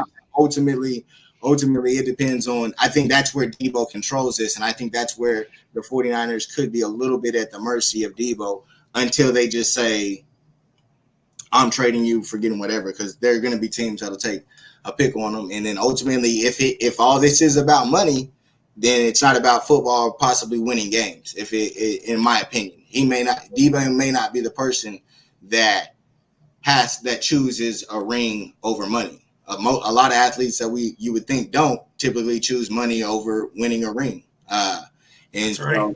So we don't know who he is. There's no way for me to answer that because I don't know what Deebo's about or what he truly ultimately wants.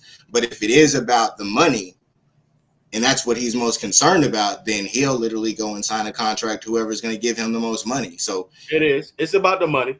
Yeah. Especially the guaranteed money. It's about the money. Fact. Listen, I agree. Like we was always saying, but we all saying it in different words. Being that Deebo has been exposed in a good way, when I say exposed, being that Deebo has been exposed in a good way as far as how he's been used this past season, that gave a lot of teams, especially the Jets, something to really think about. Like, yo, we can do something with this guy. So I can see him going to the Jets. What about the Texans? No. The thing is, the Jets need it most. Jets need the superstar on their team that they've not had pretty much in professional sports. If we want to go to, Brooklyn. Never mind, y'all got the Nets, so you got KD and them. But outside of them, nothing in New York is winning championships in any sport. Yankees. So it's like, or do you have premier players? We thought Julius Randle. You forget about the Yankees. Well, but baseball is not looked at like basketball in like the NFL and the NBA. My opinion, as far as fanhood around America, I played baseball for 15 years, so that's what I grew up on. But just to add on what I'm saying, I can see. I must say, this is coming from me. I can see Deebo going to the Jets. Reason why? Because Robert Saleh, he's a lovable coach. Facts. He's a team coach, and they got Zach Wilson. Exactly. They got exactly a big market, which is New York, and tons of money. Right. Yep. 3 and 4. Look at their division, guys. Yo, Miami has improved. New England is doing their thing. Buffalo. And Buffalo. So, yo, if Robert Saleh wants to win or have that kind of competition, hey, listen, if things don't go right with the 49ers and Deebo, although we hope it does, but if it doesn't, I'm all for it. If he wants to go, then trade him to the Jets and get something. Always get something that's going to balance out the value and the quality of his usage. So that's how I look at it. It's my turn to answer that question. What can that be salvaged, isn't it? Yes, sir. All right. Let me tell you something. I'm going to say something for the first time publicly in 58 years. My mind's been changed on something I was passionate about. Before tonight's. Uncle Key, put your camera a little up. Okay. There you go. How about that? All right, yeah. Before this conversation started this evening, I thought there was no way you convinced me that trading Deebo was a good idea. And then somebody said something in the last 7 to 10 minutes that made me think about the Ayuk and Trey's chemistry being developed now off season. If in fact that is the case, and my whole argument and premise was bullets in the gun. If you got a bullet that can take the place of this one, and you got an unhappy dude that's not putting the team first, it's like in my profession. I got a salesperson that sells 20 cars that pisses off the other 8 salespeople and make them sell 10. I get rid of him. I got 8 guys selling 15. And it comes down to team as a theme. As much as I love Deebo's talent, both sides of the football, and it galls me to think about giving him up, I don't want to just give him away for nothing. So, Prez, on that tip, I got to go with you. my preference is not to, but the reality is I'm not going to stop being a fan or respecting the team because it would make sense to me. Let me just say that. So whether or not it can be salvaged, I don't think they have to salvage it. Exactly. I think somebody's going to call somebody's bluff. Yes. That's my opinion. And the team has the best hand at the table. Yes. That's right. When it comes to having this much fun and passion with a sport, looking at it logically is tough. It really is. But if you go, but you know, if you can't get Miss America, get the first runner up. You know what I'm saying? I mean, seriously. Hey, if Steve Harvey is the host, you got the winner. Yeah.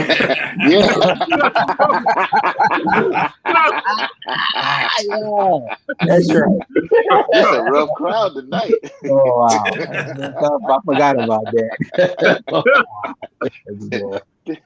Damn. That was awesome. So if this would go down, what would we want in compensation? We want 2 first-round picks, a first-round pick, and an early second. I want a first and 2 what do y'all seconds. think? A first and 2 seconds for me. First and 2 seconds. So 3 picks. If the best team is the Jets, do they have an established player on there we would take with a pick? An established player on the defensive side with a pick. I would take Elijah Moore, the receiver that they drafted this year out of Ole Miss. He's going to be a beast. Even A.J. Brown said he's better than him. And I would take him as compensation for one of those picks. But if our most glaring weakness is the other side of Bosa, do they have the line? Not really. Going that's where Carolina comes into play. If you want to short, that's where Brian Burns comes into play. Burns, yes. At this First lady. That's right. At this point, with Brian Burns, if it was Deebo for Brian Burns, you're getting Brian Burns and picks. Yep. Yo. So let me ask then. Right turn. But here's something. The other side of the Brian Burns is he's in the same situation Bosa is. They came out the same year. So, I mean, if Bosa's getting 30, Brian Burns is probably getting 25, 26. So you trade the problem for the same problem. But yeah, no, 100%. But to me, so why not pay the guy that you got? If I pay $200 million, I'm paying $200 million. If I'm paying big time money, I'm playing it on the other side of Bosa. Defense for me wins championships. So you would take Burns over Deebo? Yes. Ooh. No. I need some scotch. We have Kyle Shanahan. We have some scotch. P. Warrior, P. Warrior, you got any scotch? No, I don't. No, look, I don't do the squares. Can we just do a shot around the square, like you know what I mean? I understand, but I understand what you're saying, though. See what I'm drinking? Don't you water? As bad as our record was, the year that Jimmy went down and Nick Mullins took over, we still had the 13th best offense in the league with Nick Mullins. But Deebo has established himself this year as a top offensive NFL player. Deebo was hurt that year. No, but I'm talking about this year. And this is what we're going on. Deebo this year established himself as a top NFL player in the league, like a multifaceted player. Yeah. He did it in the run game. He did it in the pass game. I mean, special teams, like down the stretch, he almost single-handedly carried us into the Super Bowl with a quarterback that, marginally the best, 1,000%. But in an offense that had superstars in other places, with the best play caller in the league, one of the best play callers ever in Kyle Shanahan, and the second best run game in the league. So other offensive can't duplicate the system that Deebo was able to produce in the way that he's produced in, because they don't have Kyle Shanahan or George Kittle or the run game. Everybody's trying to find the next Deebo. You know what I mean? You say you're replacing for Brian Burns, but it's like basically Deebo. If I'm Deebo, Brian Burns and picks, yeah, because we got 2 more years of Brian Burns being on a rookie contract. But I'm looking at Deebo, and like Here we somebody go said again. before, I think it was Uncle Keith said he was a unicorn. Oh, And he's looking at Kyle Shanahan, he's looking at this team saying, "Oh, you think you made me? We'll make another me." And if they Yeah. try to make another him, Yeah. if they try to make another him, it ain't one of him on every corner. It ain't one of him in every draft. And so that's where you could get into trouble trying to like Yeah, but duplicate Luck. I But feel you. isn't this the first time in NFL history we had a wide receiver that we running don't back? need Deebo. Like we don't have to have a Deebo to win a championship. We don't have to have Deebo to win a ring. That's it. I feel you exactly what you're Right saying. now? Yes. Period. We just lost two of them with him. We just lost two of them with him. Not being utilized the same way. But That's not, not not, nothing to do with not Deebo. Well, we didn't get to the Super Bowl the year he was utilized in the way that he It was. wasn't because of And also- Deebo we lost. I'm not saying that. I'm not saying that it and was. and also not with the talent that we have with Trey Lance. See, that's another reason why I don't want him to go, man, because we haven't experienced that 17-game season with Trey Lance. with Trey and Deebo. All I'm saying is Jizzle asked me. Jizzle's comment to me was he asked me the question No, I feel you. I with feel Deebo. you, bro. So all I was doing was I was just No, answering. no, I'm with you. I'm with you, bro. I'm with you. But yeah, so I mean, that was Is just there my response. with these receivers? Is there enough football to go around? No, especially No. when you're the best, especially when you're a run first team and you're the second or first best in the league. There's not. So do you down. think we stay a run first team? There's not even enough balls. There's not even enough balls to go around to get George Kittle involved in the offense with Let Deebo. me answer right quick. So would you have Deebo stop being a receiver and make him a running back? No. No, I'm trading. Makes no sense. I'm trading Deebo. No, Every he- season, I'm trading. Like everybody I got a said, problem. we have no idea what it's going to be like with Trey under center. It might, Right. you know what I mean? We know what under trash ass Jimmy and how Deebo had to carry everything and do everything.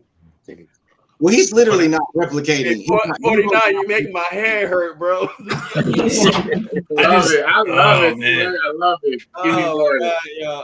Like every time I laugh, my head. Go ahead. I love it. I love it. Oh Yeah, man. let me say this before I get off, All right, bro. and I'm gonna piggyback off of what Unc said. We don't know what Trey is gonna become. Unc, you said, are they still gonna be a run first offense? I think that's always gonna be the philosophy. Always. I think the more Trey plays, it's gonna evolve into maybe a pass first offense, and then you still have the balance of the run, because we know, just because he haven't played enough, they gotta kind of I'm not want to use the word protect, but they kind of like ease him in with the run. Ain't nothing wrong with saying that, bro. No, you Yeah, said it right. and I'm saying that to say I agree with Perez too, because if you get rid of Deebo, which, like I said, I don't want them to get rid of Deebo. I want them to keep Deebo, of course.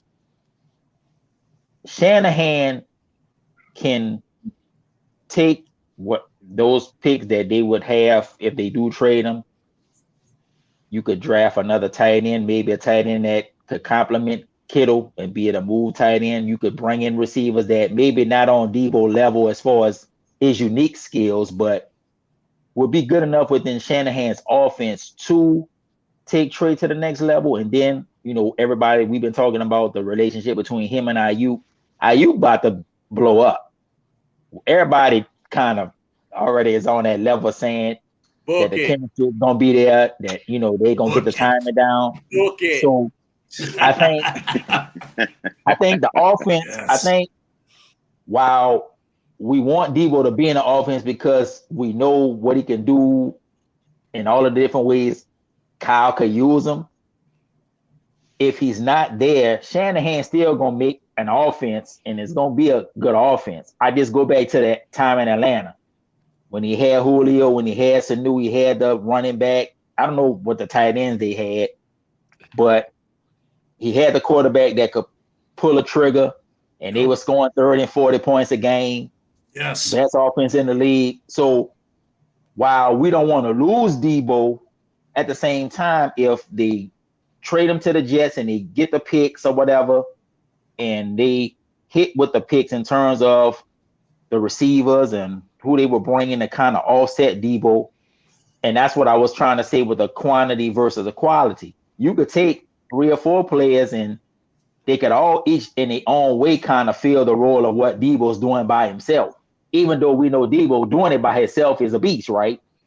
You could draft another tight end. You could draft receivers to go with Jawan Jennings, to go with Ayuk, to go with Kittle, to go with the running backs. Kyle can attack you in so many ways. So it's not like, if they didn't have Deebo, they wouldn't be successful. Now, obviously, we know they'll be more successful with him. But Kyle can make it work because he's the mastermind of it.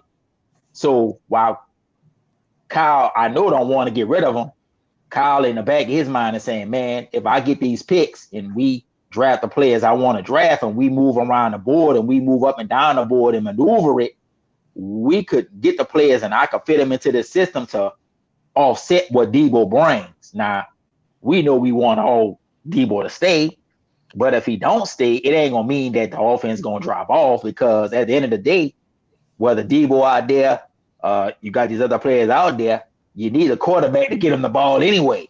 Yeah. P. Warrior, there's a Jimmy fallacy wasn't there. going to do that, so Trey going to be the one that's going to take it to the next level and do the thing to do that. Is the team better off without Deebo if Trey goes down? Oh, no, not at all. Is the team better off without Deebo if Trey goes down? If Trey go down, the whole team not going to be better off. Nah. But if they had Deebo, it would offset the fact, because you could still win games with the backup. Deebo is insurance against Trey being hurt, who already has a history of being hurt. Right. So, and that's what I'm saying. I don't want him to get rid of Deebo because we know he's a generational talent.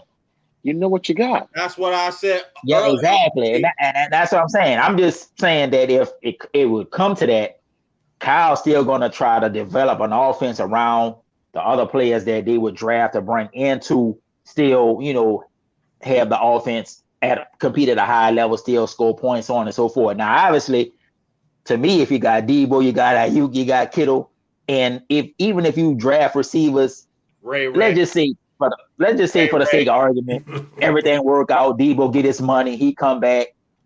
They still need to add maybe another receiver. They still need to add another tight end to that. So if you got Deebo plus, you can add to it. That just make it better, in my opinion. Wide receiver. So I agree. Christian Watson. And that's the thing. Let's just see Deebo how it play protects out. your quarterback.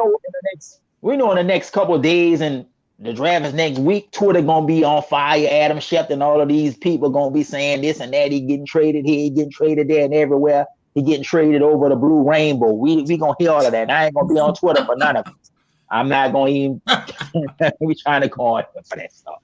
I'm gonna wait, go until the draft come, and then when the Jets is on the clock or some of these other teams are on the clock, and then if they say Deebo getting traded, I'm gonna probably have a pissed off look on my face. I'm just gonna be honest. I'm not gonna be happy, but before you go, man, I gotta do a trivia question for the whole okay before you go, man. All right. Always try to catch you before you go. Okay. Right. Listen, guys, you know how we do. It's trivia question time. I hope I got something that's hard so Jizzle won't get it. Yeah, because you be getting the play. Yeah, you be getting yeah, man. So I'm gonna post this question, right? I'm gonna post this question for you guys. Y'all ready? Yeah. All right. All right, let me read this question to the beautiful panel. Trivia question time. Before joining, I ain't want to pick that one. Not that one. Not yet. Not yet. Not yet. Here you go. Here you go. Trivia question time.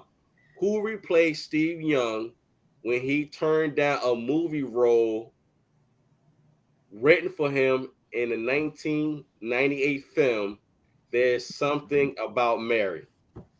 Now, I'm going to start with Uncle Keith.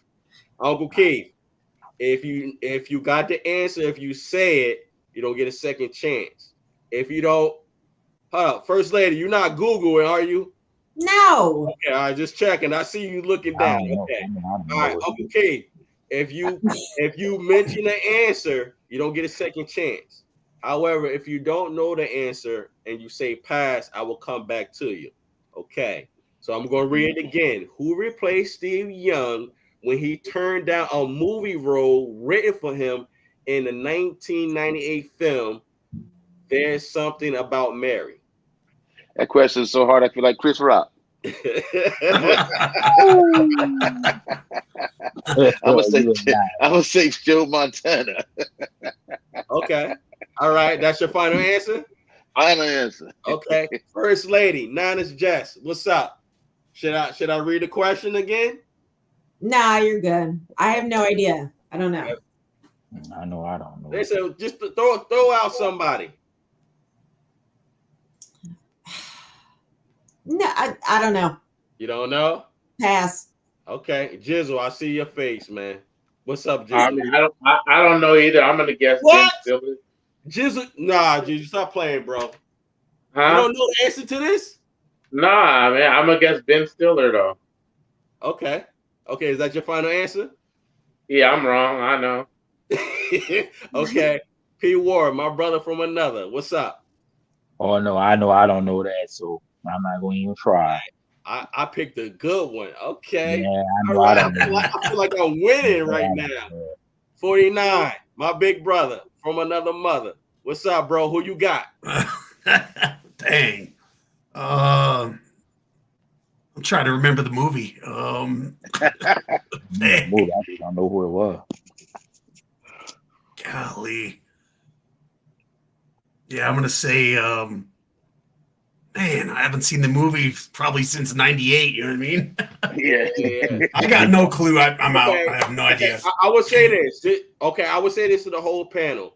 Okay. The leading person of the movie was the white lady that played in Charlie's Angels. Yeah. Cameron Diaz. Right. She was the lead lady. Yeah. I guess she was Mary of the My movie. favorite part is when he's getting ready for the date and then he gets in the bathroom and they're telling him to release the stress and whatnot, and he gets his thing stuck in the zipper. The hair gel. The hair gel. But I don't know. I didn't know Steve Young was supposed to be in that movie. Hey, Steve Young was supposed to be in there. Neither. All right, so 49. You said what? No clue, bro. No clue. Okay, so you and Niners don't really have an answer. Prez, I see you, bro. Will Ferrell. Will Ferrell. Okay. All right. Was he in that movie? I don't know. Okay. That's everybody. So that's everybody. All right. Yeah. So let me bless y'all with the answer. Thank you. Let me share the screen. Y'all gonna bug out, yo. Who the person was? Oh, where is it at? Hold up, y'all. Hold up. He don't even know who. No. I had it up here. Hold on. Wait. Where's Will Smith when you need him? No. I feel a smack coming on. Yo, you ain't right. Hold on. Nah, keep his name out your mouth. No, because I put a lot of stuff up here. You know what? I'm gonna do you one better. Where is it at? Or just tell us. Huh? No, I want y'all to. No, I need proof. Yeah, yeah. That's right. I need to see. I'm gonna show Google it. Yeah, I want y'all to see it. Oh, mercy. Where is it at? Yeah, here you go. Yeah. Really? I can't make that a little bit bigger. Okay. I can't see nothing. I'm about to share it. All right. Hope y'all can see it and see who the person is.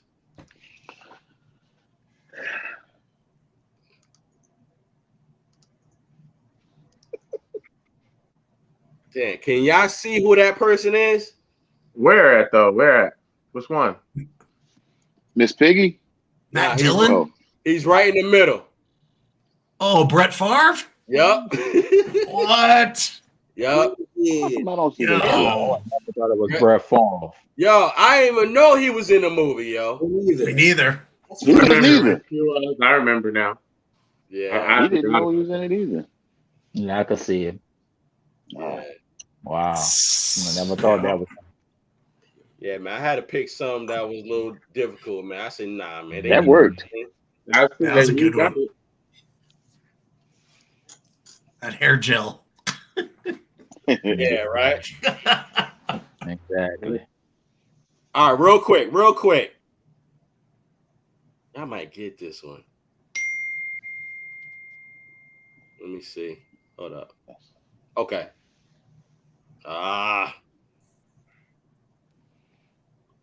Let me see. Okay. Yeah, where the photos at? Anyway, check this out, guys. Okay, real quick.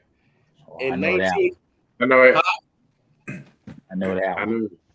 I know. See, I had a feeling. I know that one too. You go first. I didn't get to go first. Can I get this one off the board? I know that one too. Yeah, you might well pick Let me read it. Hold up. In 1957, the 49ers began utilizing a play which called for Y.A. Tittle to throw the ball high above his leaping receiver's head. Everybody knows it. Everybody knows it. Alley-oop. Go to the next question, bro. Yeah, man, come on. You went from too hard to too easy. Yeah. I said this was too easy. You gotta do the next question on that one. All right. Next trivia question. In 1971, the 49ers retired jersey number 34 in honor of what member of the $1 Million backfield who shared his first and last name with longtime lead guitarist of Aerosmith?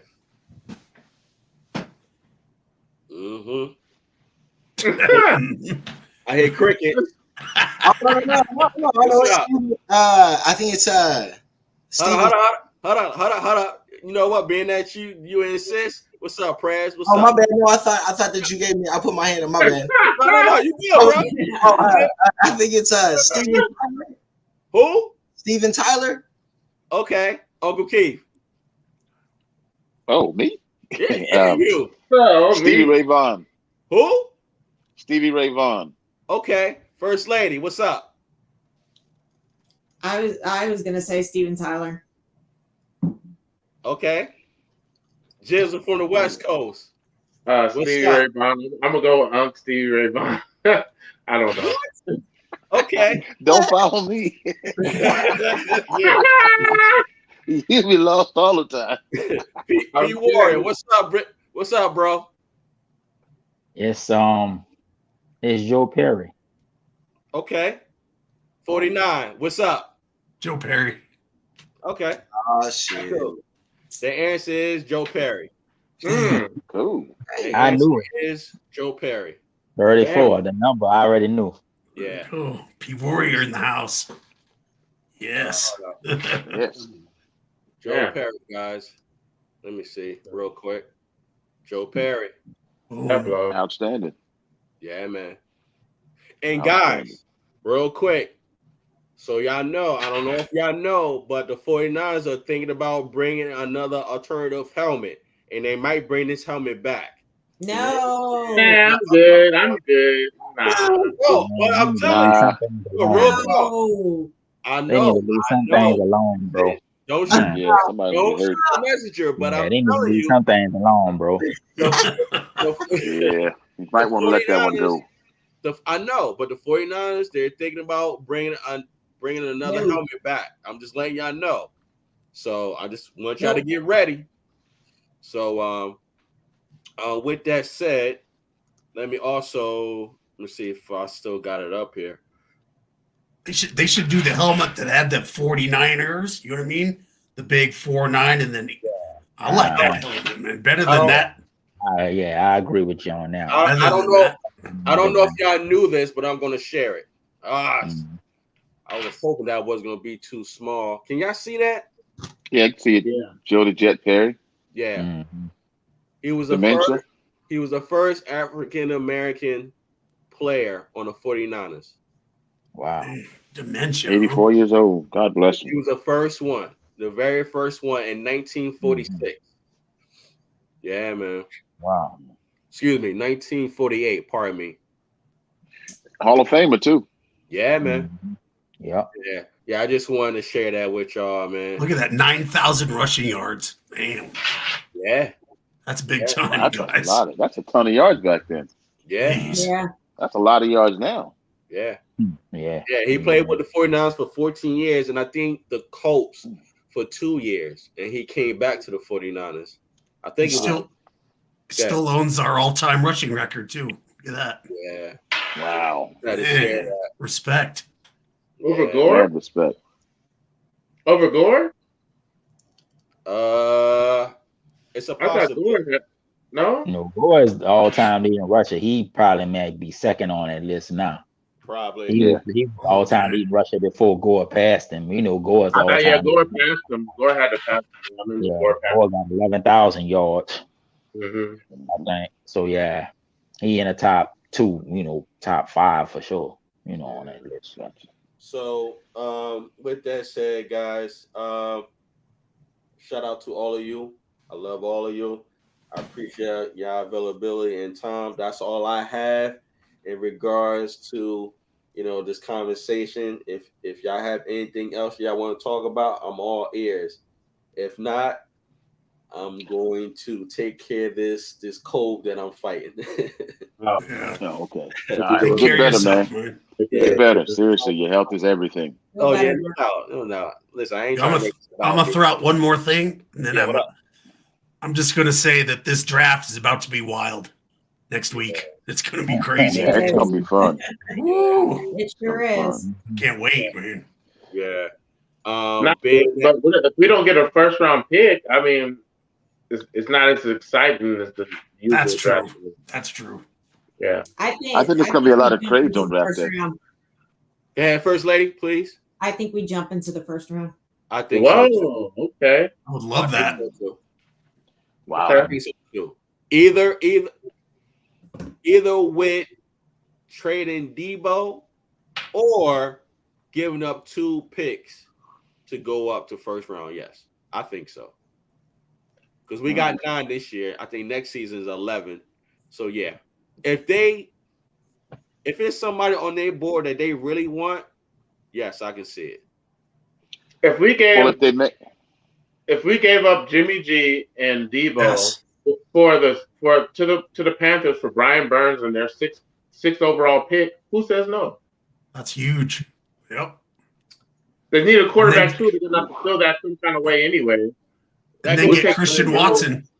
And the sixth round pick. And the sixth I overall want that pick. Watson kid, man. But that I want goes back him. to the money issue that Prince was saying. That goes back to the money issue. Jizzle. What Prince was What saying. money issue though? What money issue? Oh, with Burns? Yeah, with Burns. Like Yeah. Paying Debo and Burns? Or, I mean, Oh, I get no. it. Bosa Okay. and I get Burns, it. I yeah. get it. But also, we're playing for the now. You don't technically have to pay them. You could just let them walk and try to win a Super Bowl this year. That is what could happen. You'd have Burns for 2 years and he may just walk, and it just exactly. I mean, At that point, let him walk. At that point, let him walk. But you might have got a Super Bowl out of it. I like the idea, guys, and I know our first lady loves the idea. But nah, man, I like any idea that ends up with a championship. you damn Fact. right. Put you on Yes. that. Yeah. Put you You know on what I'm that. saying? You damn Yeah, right. That's the, man. I did training at work today about keeping your eye on the objective, and I walked out of the classroom and I tripped.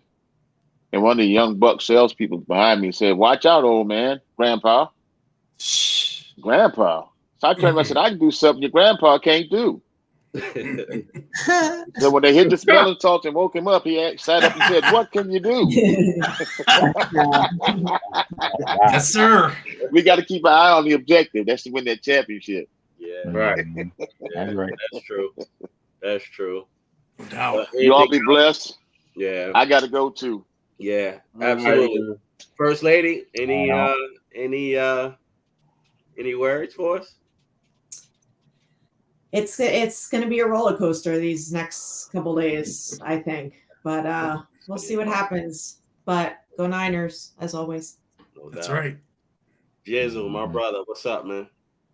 Yeah, to echo that sentiment, I say go Niners. At the end of the day, you know, I root for the colors, not the name on the back. And I wish the best for both sides, Deebo and his family, as well as the Niner and our family as faithful. And that's pretty much it. No doubt. Appreciate you, bro. P. Warren, you know we love you, man.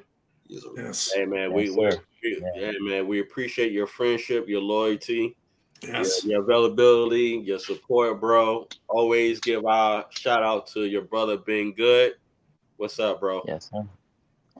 No, man, I'm good. I love y'all, man. They ain't gonna never change. Love coming on every week. I'm gonna get him on here. I think our schedule's been kind of off. I've been kind of busy. He been kind of busy. So, at some point we gonna, get him on here, and then we gonna have y'all come on, our show No doubt. and stuff. But no, man, Twitter about to go crazy, and I ain't gonna be on there for the craziness. I'm gonna just be on the fridge. I'm gonna be on the fridge, just kind of just glancing at it a little. Hey, P. Warren, just look at it with some sunglasses. Look, see, I know, I gotta stay on the outer fringe, because see, if I go in and start, put my 2 cents in, it's going. I just can't do it. I just can't do it. So I'ma just stay back and just let the madness play out. But in the next couple of days, and definitely going into the next week with the draft, you're gonna hear so much foolishness and so much craziness, man. You gotta just take it with a grain of salt, because it's gonna be crazy. But draft day gonna tell it all. Yeah, I think so. If he's gonna get traded, or if he not gonna get traded. Like I said, I hope I don't have a pissed off look on my face. But if that's what it's gonna be, okay, well then y'all gotta hit on the picks, man. Y'all ain't got no excuses. You're gonna have a first round pick, a pretty high one, I'm sure. You gotta get it right. And if you get it right, we gonna love you. If you don't get it right, we gonna kill you. That's just the fans. We gonna be on you, because half of the fan base is gonna be like, man, you gave away this great talent and you didn't capitalize, and the other half gonna be like, well, whatever. So, like I said, but hey, it's great for me. They ain't talking about Jimmy yet. Yeah. That might happen too on draft day. So I don't know. I don't drink, but I might have to have a drink on next week. Well, we can. Hey, P. Warren, we can think drunk thoughts then. How about that? That's probably better for me than actually drinking. So yeah, for me too. I don't know, man. I just hope it work. I just hope it work out, y'all. I just hope it work. I hope so too. I don't want to be disappointed. I just don't want to be disappointed, man. I don't know. I just don't want to be disappointed. But other than that, man, I'm good. I love y'all. Praying for y'all. I'm gonna be praying for you, Mark. I'll text you in the morning, check on you, see how you doing. Yeah, man. Y'all be safe, be blessed. God willing, I know we're gonna come on next week to talk about the draft. So I hope my mind will be right for that. Yes. I just hope my mind be right for that. But at any rate, no doubt. Love y'all. Y'all be safe. Oh, let me shout out the Heat. Gotta give Mark your props. Y'all looking good out there, bro. Yeah, Miami looking good. Yeah, man. Thank you. You know what it's really about. Thank you, bro. You know why? You know why? Because I'm surrounded with 4 Warrior fans. At least somebody show my love. You guys look good. Jimmy Buckets, he almost put a 50 spot up. Yeah, look good. Yeah, you know where I'm going, bro. Y'all know. Them boys looking good, bro. Look, I'm actually staying up watching their games, and my bedtime most of the time is real early. But I actually been staying up watching these boys because they've been playing so good. So, like I said, man, we're gonna get this dub in Denver tomorrow. Thanks. Yeah, all I'm saying, we gonna get this dub, man. Y'all gonna sweep the Hawks. The Hawks ain't got nothing, bro. Trae Young, that's about it. They ain't got nothing. You got that in the bag. You ain't got to worry about none of that. So we want to shout out the Warriors. Got to give love to the Heat. No doubt. It's all good. So love y'all, man. I'll see y'all, God spare, on next week. No doubt. All right. 49, what's up, bro? Oh man, not much. It was a great show tonight. Always. I love everybody on the panel. Y'all know that. Yeah, no doubt, And bro. it's always faithful 24/7. You know, that's how we do. Hey, you know what it is. You know, I'm good. All right, Prez. Yeah, You know, I don't know if I want to change your name because I'm really starting to like general manager. You know, like the general manager of the panel. That's good. You know, but yeah, what's up, bro? No, it was a good show, man. Definitely, man. Glad to be able to do it every week, man. Definitely look forward to next week and see what it's gonna be. Yeah, Mm-hmm. That's right. No doubt, man. And Prez, man, I appreciate that you sacrificed to change the topic of the show because initially, guys, we was going to talk about and also form our own mock draft. Yeah. But being that the whole situation with Deebo had surfaced, we were just like, yo, we gotta touch this because we haven't since within 5 shows. This is our 6th show together. So I had reached out to our brother, and so yeah, I know I tried to reach out everybody individually to bless our show with a topic, So, and again, it's a us guys. It's not an I, it's us. It's a we. We family here, man. And I appreciate all of y'all ideas and contributions to our show. So with that said, again and again, I didn't get to say goodbye. I'm I'm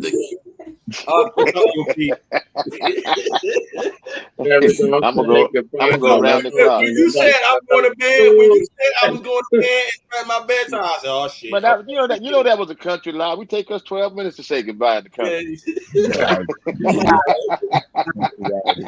Hey, Prez, I want to compliment you for You staying. say one goodbye. You say one goodbye at the table, one goodbye at the door, another goodbye at the car, and then And then you talk about coming back.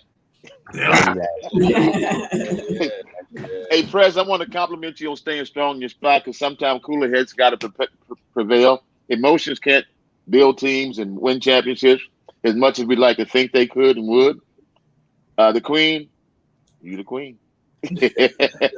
But 49, I have a special request from you. You got it, I have man. a special request. What's up? I need your voice as my ringtone. Answer the phone. Yo, I love Good night, that. everybody. Love that. Good night. Good night. Good night, everybody. Good night, guys. Shout out, guys.